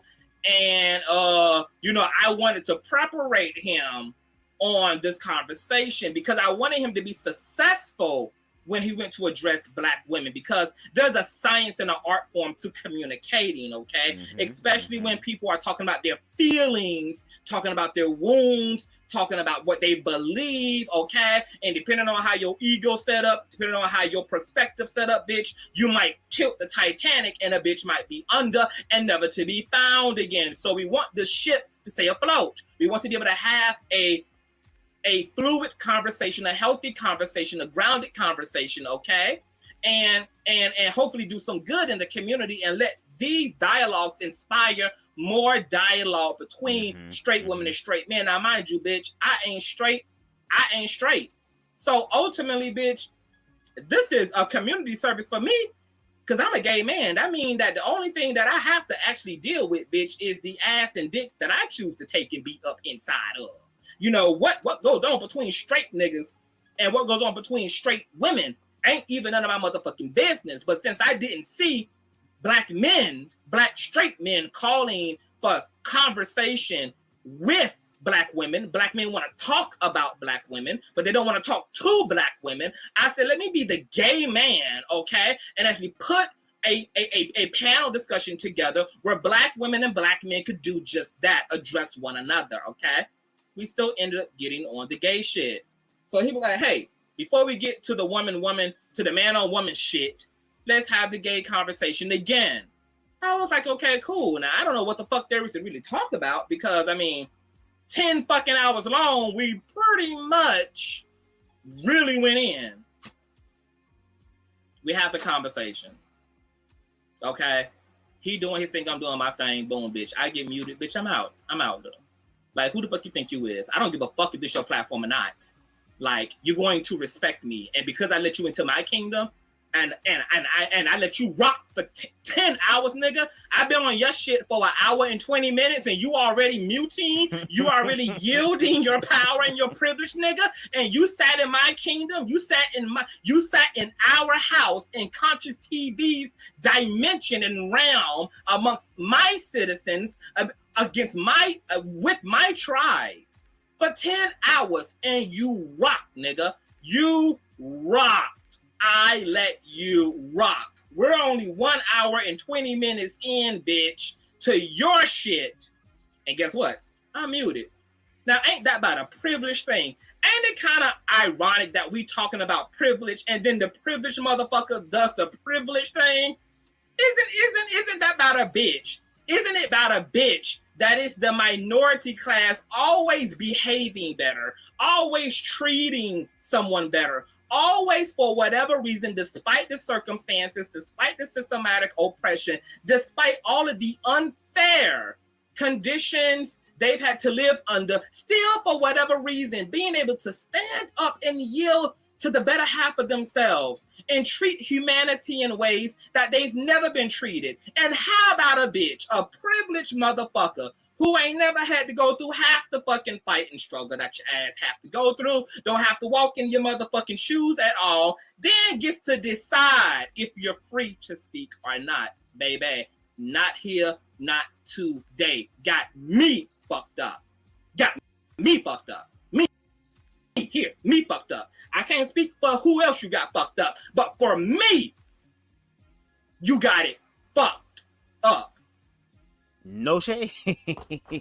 And that's kind of been the issue that I had, or shall I say that I have, excuse me. Because I'm looking at something else while I'm listening to this. It has always been, again, the marginalized group who have to be respectful, while the majority or the privileged don't really have to practice that same level of respect.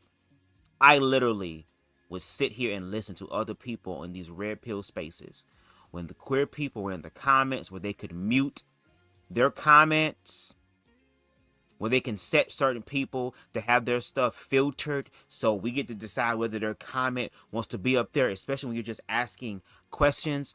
And then when there's queer people in the room to have the conversation with, y'all silence them so that y'all can say y'all piece as if though what the hell y'all saying is so revolutionary, so just profound, when it's really just regurgitated shit.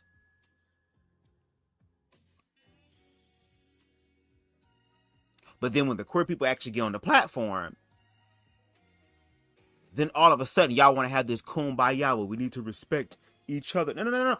Keep the same energy you had when y'all was on these panels saying all this shit about gay people. And now that when gay people are here, like y'all want to change the tune up and pretend and perform that you're not queerphobic and bigoted when you literally had it on display, when you were able to quote unquote speak freely.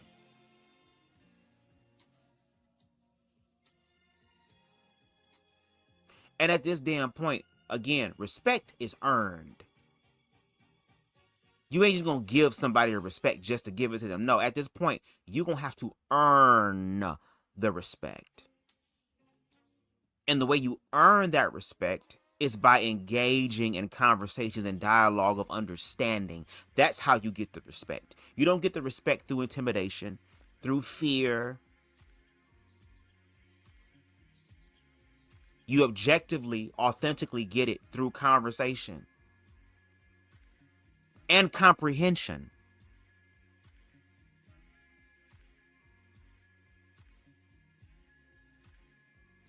And I don't really think I found a live yet where there was somebody who was heterosexual, who was willing and open and honest enough to say, hey, can you educate me?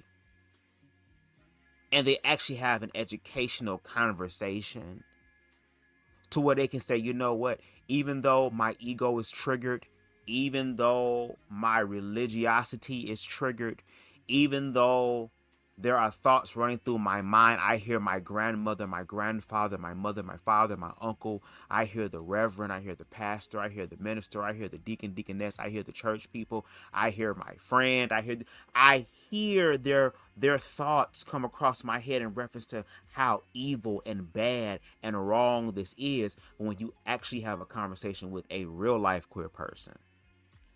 And a queer person like a CTV or a BubzDaGawd or No Shade in the Chat, an IG, or have a conversation with a Reckless or a Queen Stevie or a Deshaun.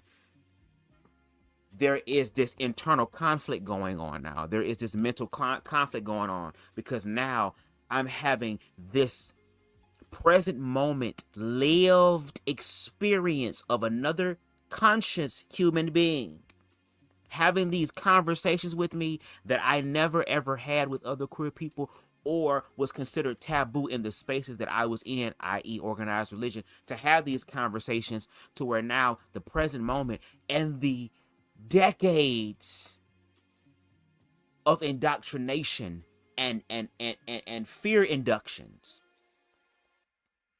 of having people around you affirm those fears, having religion inform those fears, having community and culture that informs those fears, that stokes the flames of those fears.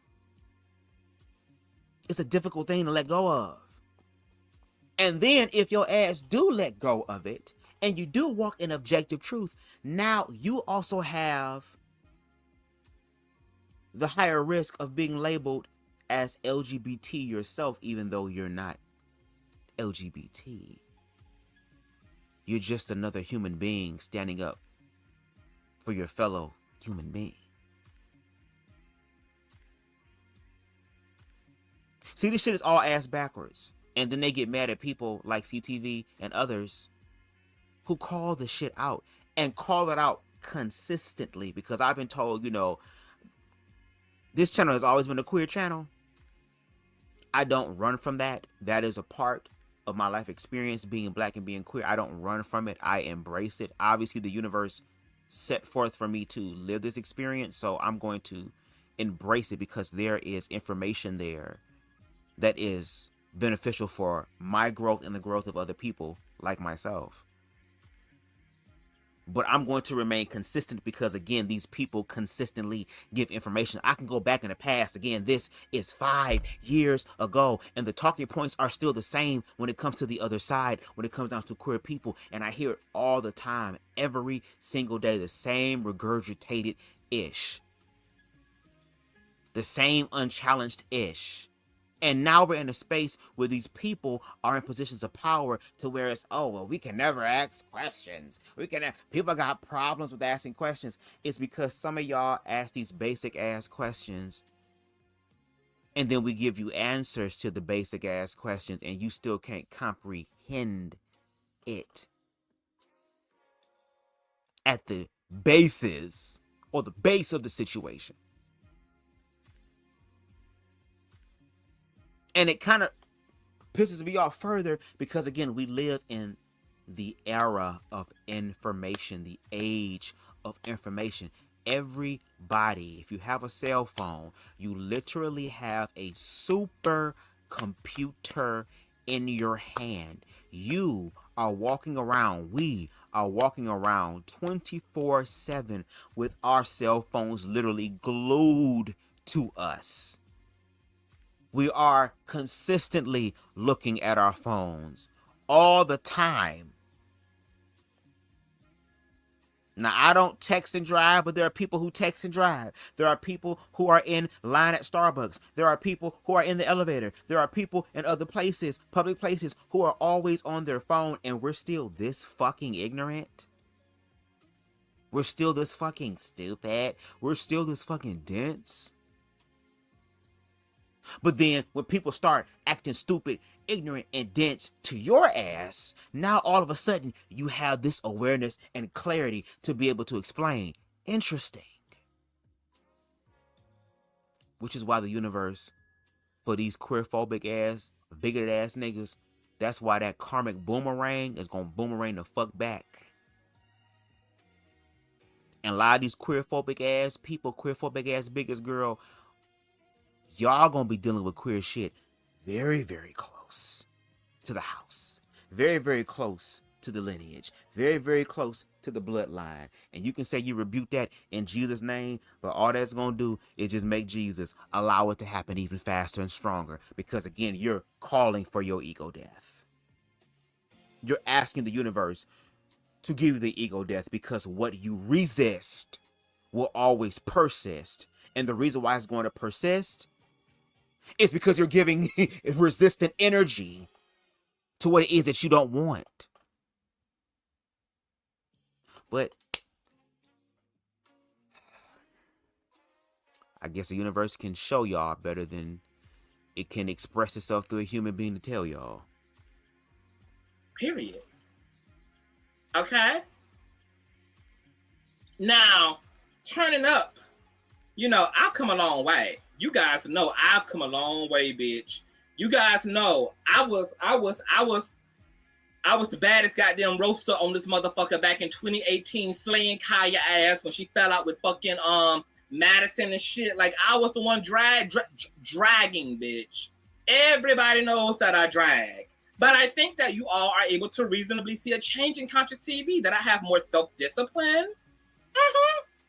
More self-discipline. That I'm more still. That I'm less reactive, okay?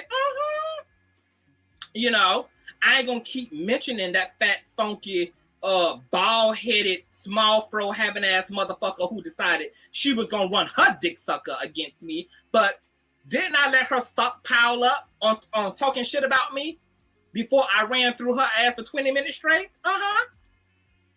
Bitch has been talking shit for months. Motherfuckers been talking shit for months, bitch. And I be over here getting my toes sucked, spending money, bitch, doing what I do. I don't be pressed about you bitches, but I do come back around the mountain, girl. I will show up if you call hard enough, bitch. If you call hard enough, like Candyman, bitch, Strike 5, I'm there. CTV is in the motherfucking mirror, ready to gut split, dissect, destroy, and bury your motherfucking ass. That's how that goes. So I have been working on my temper, you know, and I honestly am not interested in causing division, but it is even more clear to me that privilege is a form of narcissism. Privilege is something that people really struggle to give up.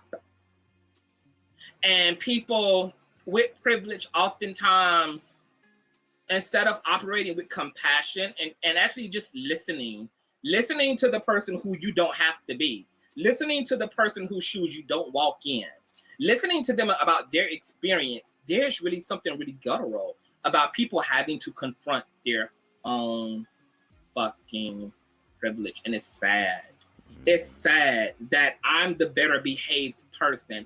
It's sad that I get to live in a society that has told me that I'm everything from an abomination to unloved, to be treated a certain way simply because of sexual orientation. And then I have to wake up and treat these same people, choose to, because ain't no gun over my head. I could be a bitter, jaded ass motherfucker. I could be, okay? I could be treating people how they treat me. That's what I could. But that's what makes love so honorable. Because love forfeits the opportunity to do you the way you would do me if the shoe was on the other motherfucking foot. And that's why anytime you see love demonstrated, you gotta take your motherfucking hat off, bitch, to it. You gotta take your hat off to it, bitch, because it takes a strong motherfucker, bitch. That's the real sword. You motherfucking niggas need to be worried about yielding. You niggas worried about Billy Porter emasculating black men. So what was the excuse for the black man beating the shit out of black women before a Billy Porter? Huh? What was the excuse for why the black man was sleeping with the woman he was supposed to be committed to, but also fucking her sister, her mother, and her stepdaughter on the side as well? Huh? What was the excuse for black men, okay? When black men would rather sell coke, crack, and be in the strip clubs and impress their boys instead of actually taking care of their fucking families, where was Billy Porter? What was the fucking excuse for black men prior to Billy Porter saying he's going to emasculate the motherfucking black man? Huh? When you niggas chose not to come home at night, when you had 2 and 3 fucking children at home to help a black woman take care of, where the fuck was Billy Porter then? The reason why you niggas love to run up on this gay agenda shit, okay, is because it's just another rock for you to hide your fragility under. Hey. But see, a nigga like me, I see through the bullshit. See, a nigga like me can discern you nigga hearts. So what the fuck we talking about? What we talking about? What we talking about in this bitch? What we talking about? And there's a reason why you see more black men running the gay agenda narrative than you do black women, okay? Because black men need another shield to justify their lack of accountability on why they're absent, why they're full of shit, why they're abusive, why they've checked out, and why they do more harm to their own fucking communities and families than any other motherfucker on the planet. So a lot of you niggas just are getting y'all life off of gay people being alive and being well and being in the world now. You know, gay niggas on Love and Hip Hop and gay niggas on SpongeBob and oh my God, just another fucking excuse. See, this is what it is. This is why I can't be there for the black woman. This is why I can't stand up. This is why I can't be a fucking whole Negro. Cause these crackers out here trying to get my asshole. These crackers out here trying to get in my ass.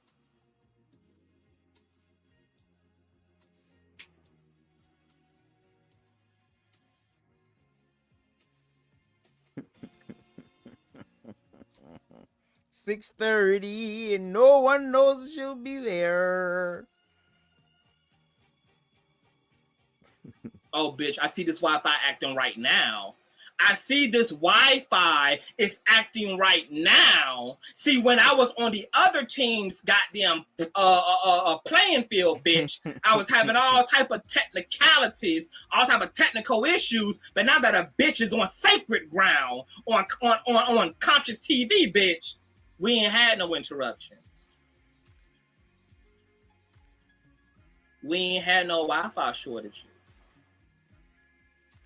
You know why? Because I was supposed to be on my motherfucking front porch where I belong to begin with, bitch. I ain't never had no reason going nowhere else when the kingdom is here. The motherfucking kingdom, bitch. So you niggas can have fun with the gay agenda. I'm so sorry that your masculinity and your sexuality and your gender identity is so fucking fragile that you think that seeing a nigga in heels somehow is going to influence you at some point in time to also be a nigga in heels. Let me let all of you niggas know that if for whatever reason you're paranoid about gay men, it's because that gay man is speaking to the gay man in you. Because all of my straight friends, bitch, there ain't nothing to be bothered by. All my genuine straight homeboys, let me tell you let me say this to you females. You females around here fucking with these overly paranoid ass niggas who always, bitch, gotta freak out. Take notes. When it comes to some gay shit, I'm telling you right now, when you got a nigga who always got to say some slick shit about your gay friend, who always got to act so bent out of shape when he sees some gay shit on TV, turn that shit. That fucking gay shit, bitch, always got to have a whole seizure. Listen and listen to me clearly. It's because your nigga is getting fucked deep down in the nooks and crevices of his prostate gland. It's because some other straight identifying nigga is busting his motherfucking pussy wide open when you think, okay, that he's over there playing video games with Troy. When you think he's over there helping Troy build a new kitchen. When you think he's over there giving a ride to Troy to get home to work.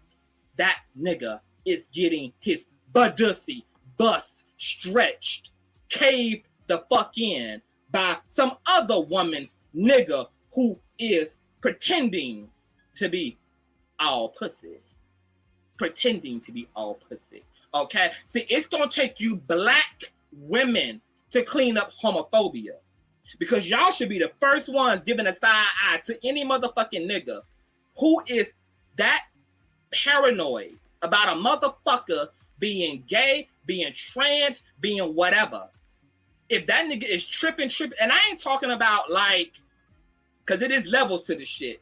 I ain't talking about these niggas who like, they believe what they believe, but ultimately they rock. They rock with gay people. They can tolerate it. They can accept it. They can let it slide, but they still feel how they feel. I ain't talking about them niggas, but I'm talking about the nigga who always, bitch, he always gotta point it out. Always, girl, it's almost like he's defending his own sexual orientation. Do you see gay niggas having to defend their sexual orientation, girl? Do you see gay niggas every time they interest up with a straight man having to almost be more gay for some reason? No, bitch, there's nothing to prove. It is what it is. So why are these niggas so freaked out? Because these niggas know something you don't know, which is that they like boy bussy and they give up the boy bussy. Period. Okay? So I'm gonna need you females to clock your niggas. Oh, Lord, okay? IG. It shouldn't take the LGBTQI plus AEECP, bitch, okay, to call Not the out homophobia, NAACP. girl. If I was a female, I would be freaked out that my nigga, who is supposed to be a confident, straight nigga, is so fucking freaked the fuck out. Why are you pressed? Okay?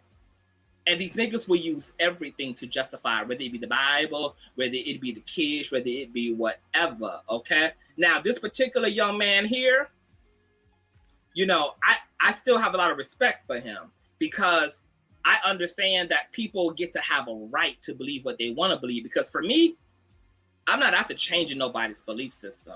I'm only here to answer the questions and to speak the truth and to give perspective, okay? And I also understand that you can hold a belief about something and still love people, okay? I think of my grandmother when I think about these type of people. My grandmother will say, well, you know what? I know what the Bible says, but you're my grandson. And I'm always going to love you, and I just want you to be happy. And that's between you and God. And that's it, bitch, okay? So I'm aware that you can disagree with something. You can not understand something. You cannot accept something into your worldview, but also have a worldview of love, okay? Because that means that irregardless of what I agree with and irregardless of what I believe, that I'm able to recognize the humanity in all human beings and agree that every motherfucking soul deserves respect and common decency, okay? And deserve a safe world to live in. That's it. Period. You know, and I was raised around people who didn't agree, but I wasn't no less loved by people who actually loved me and yet disagree, because I understand your privilege allows you not to understand. That's what I understand. Your privilege allows you to not understand. You know, I'm sweating like a motherfucker underneath these Michael Jackson bright lights, bitch.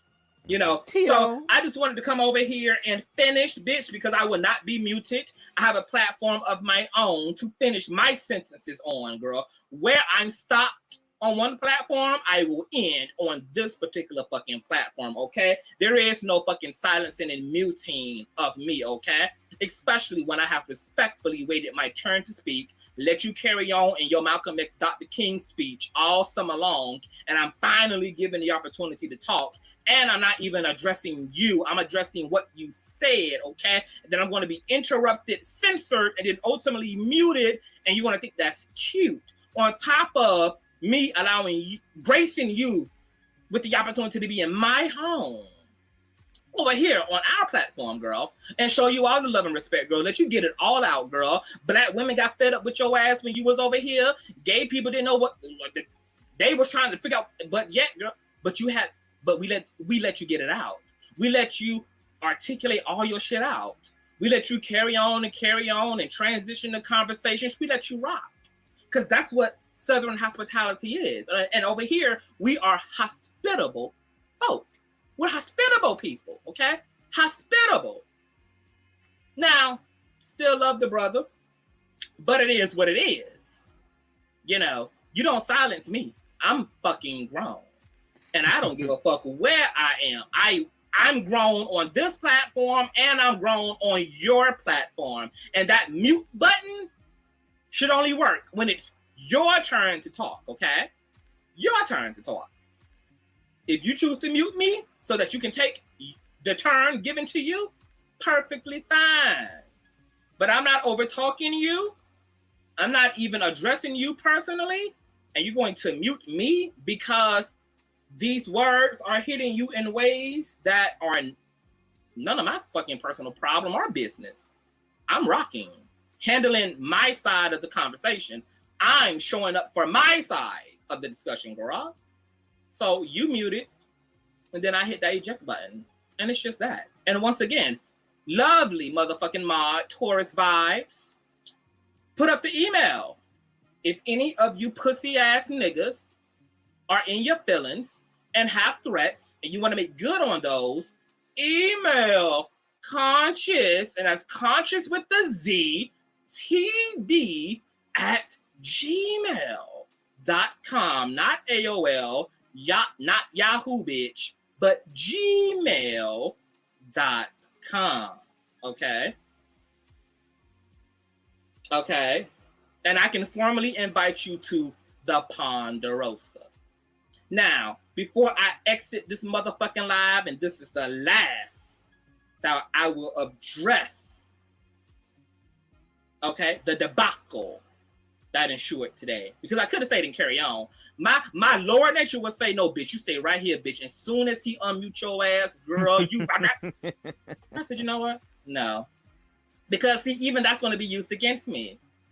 If I let have on the platform, that's going to be used to deter the conversation and to foggy up the points that I was making, okay?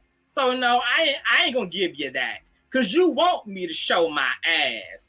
That's what you want me to do. You want me to show my ass so that all the points and facts I was spitting can be eclipsed and overshadowed with, y'all see how this nigga, so that you can carry on and get the people to forget about what I said, okay? And in that moment, I had to be masculine, babe. I had to realize the woman in me, bitch, the woman in me was about to wind it up, bitch. Just,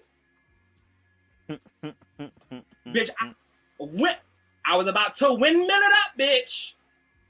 But then the man said, honey, calm down. Calm down, girl. I love you. You're safe. Go home. Go home and just vent. It's not necessary. Don't do that to yourself. And I'm glad I yielded to my inner husband. I yielded to my inner husband, girl, because I'm connected to the man and the woman in me. You know, it's just a shame that you niggas let all this fool you. And guess what? Still got love. I still got love for that brother. I still got love for every motherfucking brother, okay? Because I ain't pressed about shit, honey. I'm the kind of bitch.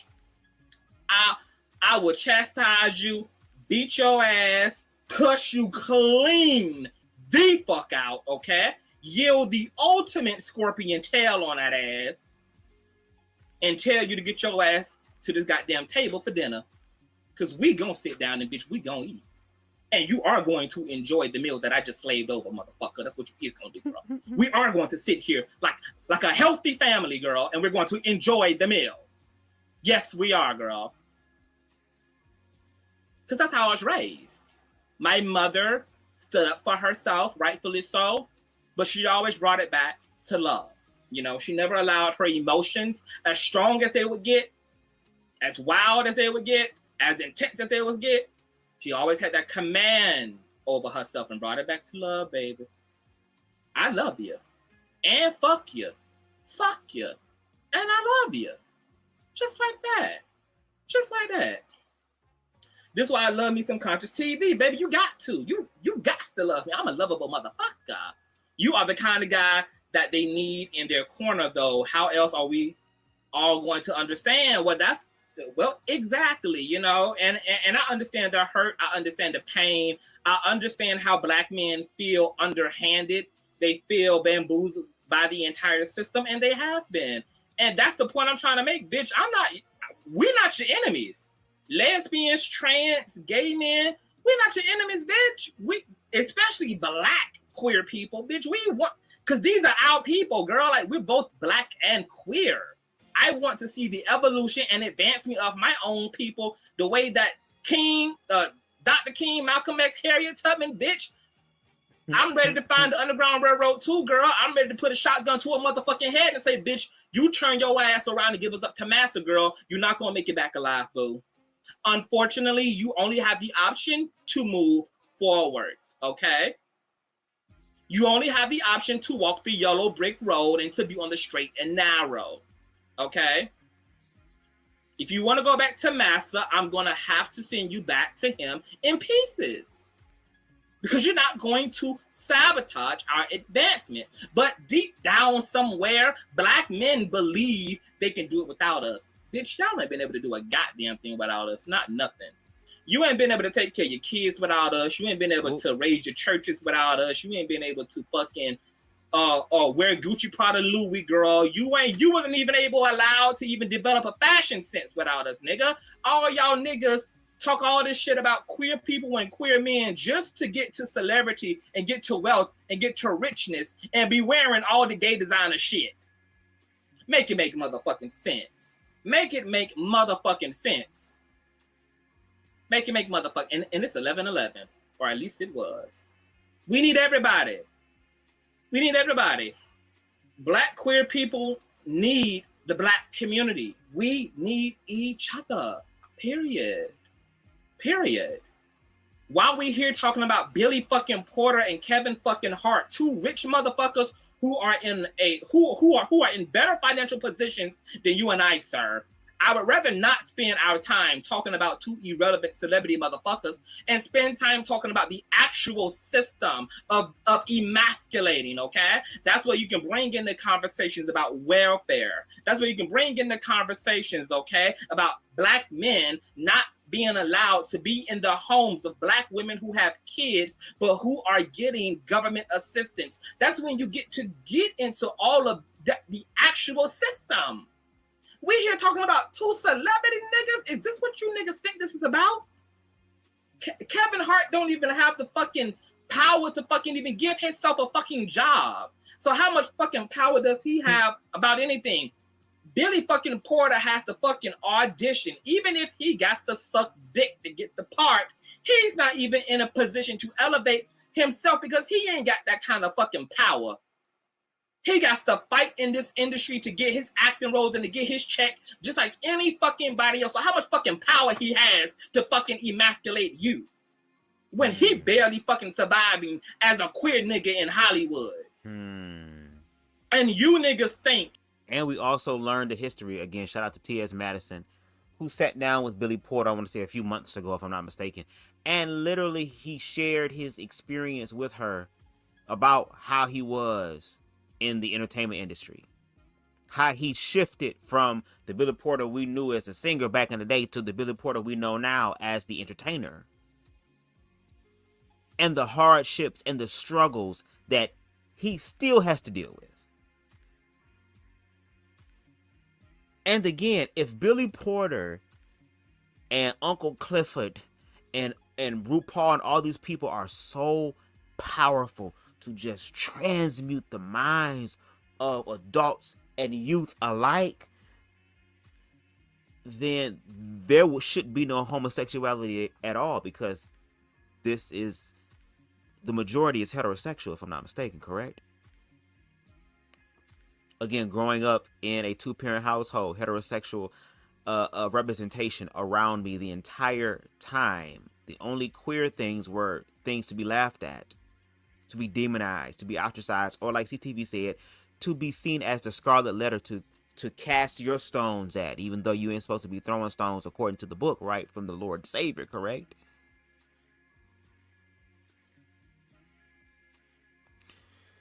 Girl,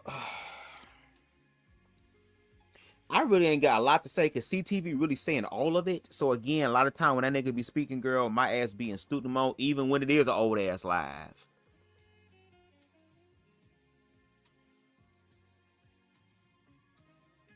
But I mean, how much proof do y'all need? And at this point, there's a part of me that's like, okay, we still need to give information. We still need to do the research. We still need to do the education. We still need to do the information to help dissolve or disarm the mis and disinformation. But it seems like people are making their choices, and it's sad and it's ignorant. And at the end of the day, because this is America and you can believe whatever the hell you want to believe, that is your right, your God-given right to do that. You don't get to then inflict harm because of what you believe and what you think.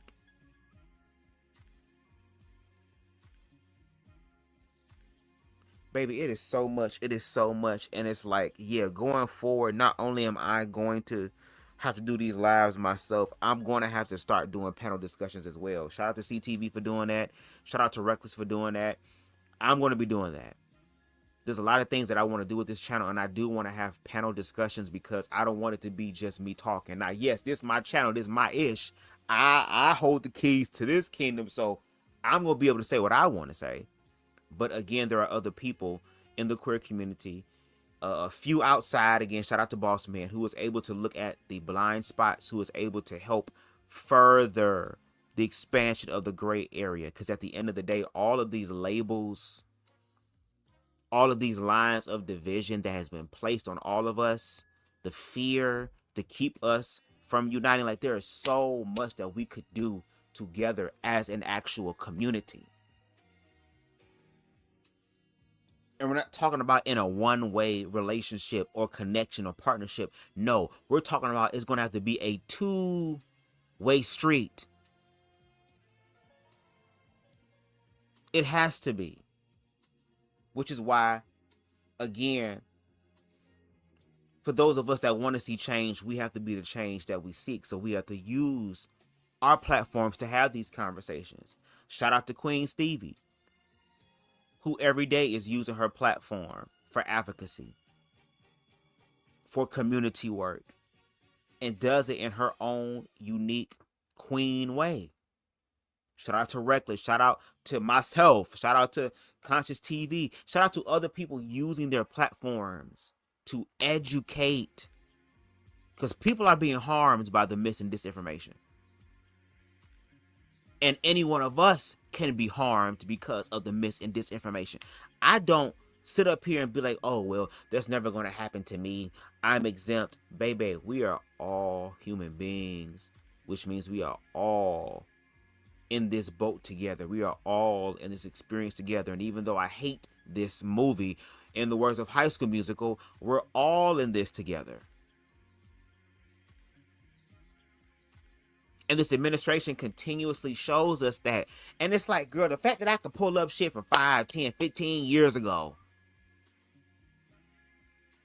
and people still got problems and issues because they're afraid. They're scared. And I would respect and rather people just say that than to pretend that they're not scared. Or that they know what they're talking about when they do not.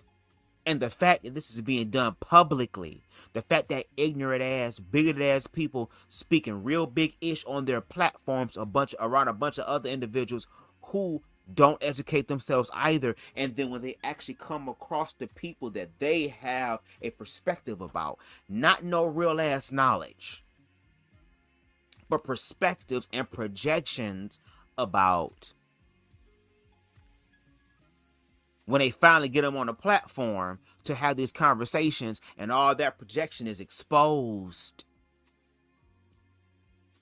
All the bigotry is exposed, and again exposed publicly, etched in YouTube stone, etched in YouTube history, because once it's uploaded to the internet, it's never removed.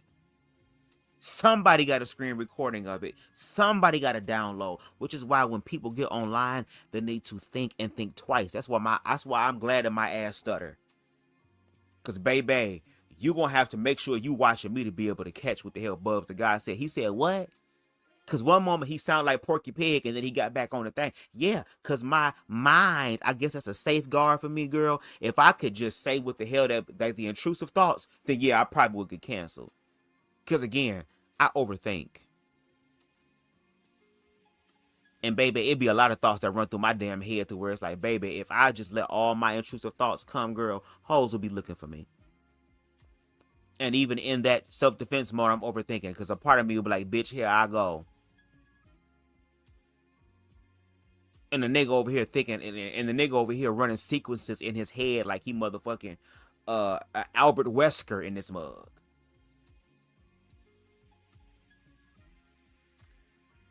But y'all can watch the rest of this video by clicking the link down below. I just wanted to come through.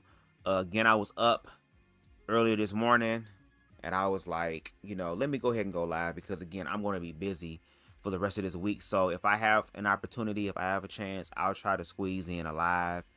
Baby, I'm supposed to be giving y'all chapter 2 of Blame It on the Dress, which at this damn point is going to come out this year. When? I don't know.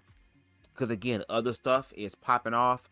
I probably need to work on just organizing and stuff like that. But right now, there are other opportunities that I'm kind of exploring because no shade, YouTube is not the only median or medium. I don't know which one it is, but it's not the only springboard, if you will. You know what I'm saying? It is definitely a stepping stone. It is a conduit, but it's not the main conduit. Because the stuff that I want to do is beyond advocacy as far as talking is concerned. I've done public speaking, taken plenty of public speaking classes, especially with me stuttering and stuff like that sometimes, and because my mind works faster than my mouth a lot of times, and when I get, you know, stimulated, it goes faster. But it has helped me tremendously. But I'm ready to show people, not just talk about it. I'm also ready to go forth in the evolution of being about it, because I've kind of always been about it. But again, there are levels to this. So y'all will see throughout this year and the coming years, my content is going to evolve and grow. Because baby, I'm working with some things now that's up the quality, and I'm still in the beginning stages, the novice stage of certain editing and just new equipment and all these things. So I'm still kind of green in certain areas, because again, I'm the universe has opened up the door for me to evolve, and I'm going to take it. No shade, and I'm gonna take y'all with me as far as documenting this journey and everything. But again, shout out to CTV the Kang. Make sure y'all go over there and subscribe to him if you haven't already. I mean, if you subscribe to me, you got to be subscribed to the Kang. No shade, because the Kang is one of the individuals that helped to make BubzDaGawd, or influence BubzDaGawd to be who he is today. No shade, and he did that through love. And no shade, shout out to Jay Lethal. I think Jay Lethal recently got out of jail or prison. I don't know which one he was in, but recently got out. So again, shout out to him being able to have another chance, to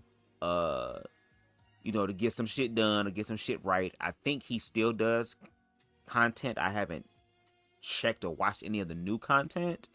But again, I was listening to this yesterday as I was doing yard work, and I was like, you know what, this would probably be a good live to kind of give a little bit of commentary on. And I say little because CTV pretty much did the majority of the work. No shade. I just came through with the affirmations, and to just give a little bit of nuance to it, because again, the people who think like Jay Lethal is overwhelming, especially black heterosexual men. It's overwhelming. Again, I mean, niggas don't even wipe their ass. They don't even clean their nails.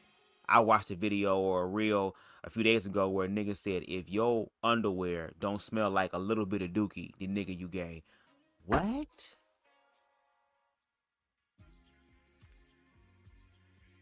Bro, if your underwear ain't got a little bit of brown in it, bro, then you ain't a real man. What?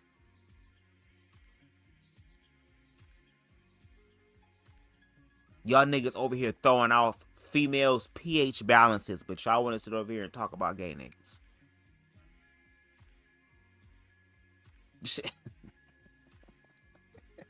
You cannot make this ish up. But shout out to the queer people and even the hetero people. But in this context, shout out to the queer people who are standing on business,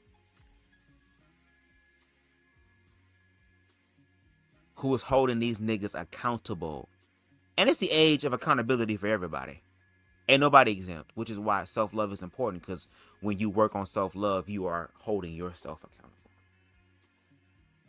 Because if you want the best life experience for yourself, you're going to hold yourself accountable to manifest that, correct? Okay, cool. Then we understand. And, yes, most definitely. If I do a panel, I definitely want you on the panel, IG.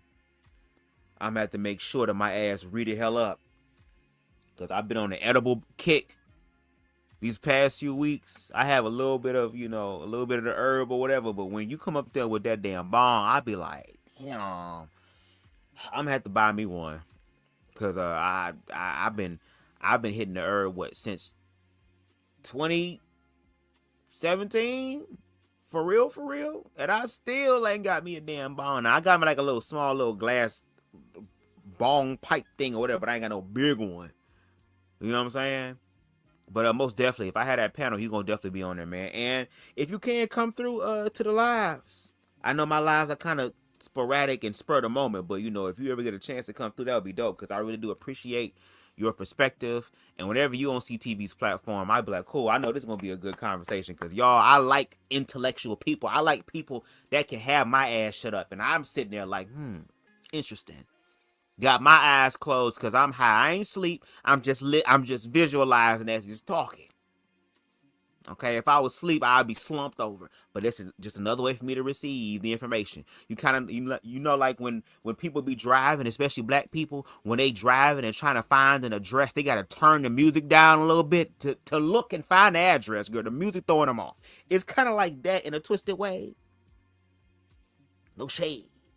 He said, I might be on a fast for a couple of weeks applying. Okay, understandable. And sending good energy and vibes your way for that position that you're applying for. Excuse me. See, this is how you know I'm tired when I'm yawning. This is when I'm tired. But understandable. But I'll make sure to take some puffs for you, pimping. Okay, and I don't think I'm gonna have a panel this, you know, within the next few weeks. I don't think so. It might change. I don't know, depending on what pops up. But yeah, I wanted to come through real quick and give y'all something different. I know y'all not used to an early morning live from BubzDaGawd, and I'm not used to this shit either. So count this as a blessing, girl. This is a rarity. No shade, because I am not an early morning person at all, baby. I am all about that vamp life. I am all about being a child of the night, girl. So when the sun comes up, girl, my ass be knocked out around this time. No shade. You know what I'm saying? Because I'm manifesting a different life to where I work on my own schedule. And it's kind of been like that. It's been a little bit of a struggle, but I'm low-key manifesting the life that I desire. And I mean, before you can get to the big ish, you got to work it out on the small level, right? So, you know, it is what it is. But thank y'all so much for coming through for this live. I really do appreciate it. If you can, well, let me put my other music back on, because we done with Mr. Jones, girl. We gay. Where Mr. Jones at? Matter of fact, where Mr. Jones, motherfucker? He had a brother that's around my age. Because I know Mrs. Jones as 40, 50 years old. So I need, does he got a younger brother or a nephew or something that's around my age? In his 30s, can we talk about that? But yes, thank y'all so much for joining. I really do appreciate it. If you can, please make sure y'all hit that like button, because it helps the channel to grow in the algorithms, baby. We are almost at 1,200 subscribers, and I wouldn't be able to do it without y'all. So make sure y'all give yourselves a big round of applause and pat yourselves on the back for doing y'all big one. No shade. If you like to contribute to that subscription growth and you like the content over here, make sure you hit that subscribe button as well as the notification bell so that you can stay up to date with all of my content. No shade.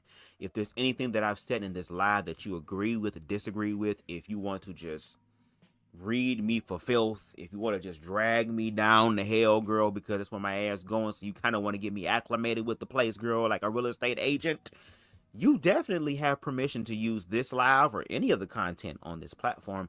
The only prerequisite, okay, I'm surprised I said that on the first try, girl. The only thing that I ask for is that you tag me at BubzDaGawd so that I know that it's real.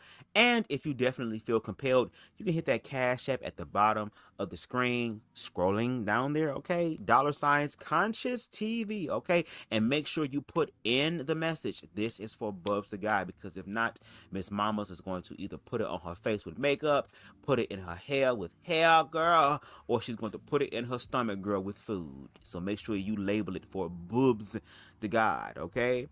Queen Amber says, Bubs, I'll be picking up my graduation ticket next week. Hey, I can't wait for you to graduate, because she done went to school for the whole black community, girl. Nobody gets to go to college if you black girl after Amber, because just like Jesus, she done paid it all, okay? So we thank you for that, okay?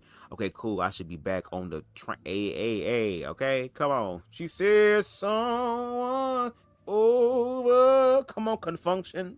Function. What's your function? You'll be functioning in the next few weeks. No shade. But again, shout out to Queen Amber being here. Make sure y'all send her light and love, girl, because she's at the stretch. home stretch. She at the finish line, girl. She almost about to cross the threshold in reference to graduation. So make sure y'all send her love. Shout out to you. Shout out to IG in the building. Make sure y'all check him out as well. And whenever y'all catch him on CTV Live, please do, because baby, you gonna learn something. No shade. Shout out to Queen Spicy in the building, always coming through with the love. Shout out to Queen Faith is the Substance. Make sure y'all go over and subscribe to her platform as well. Homegirl over there doing interviews. I mean, just doing the damn thing. Had me over there. Make sure y'all check out my sit down with her. Made me feel real safe, comfortable. And I was glad because I was able to find another YouTuber that's dope. Because again, I'm trying to build community on my platform. No shade. So again, we don't despise small beginnings, because I'm a small leprechaun ass nigga that will be despising me. And we don't do that on BubzDaGawd. And shout out to Queen Stevie being in the building. Make sure y'all go ahead and check her out and subscribe to her. Baby, interview almost every damn day, girl. She gonna interview Jesus when he finally come back. You know what I'm saying? If he come back, girl. Because who try to come back for the losing team, girl? Who? Jesus, this your people? Damn, I don't know those niggas. Damn, I done went and died and shit, and these hoes over here playing me, girl. Like,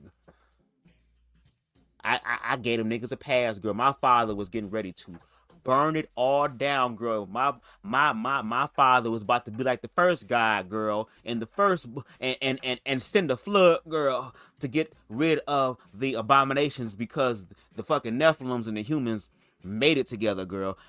I should have just let him just call down all of the. I should have just got my ass off the cross, girl. I should have asked for Saint Michael and the rest of the angels, girl, to come through, okay, and get my ass off this damn cross. And meanwhile, get Judas bitch ass too, get Pontius Pilate bitch ass too, get Caesar's bitch ass too, get everybody that's spitting in my damn face. Drop the key from the heavens into the ocean, girl, and unlock all of the damn Nephilims at the bottom of the damn ocean.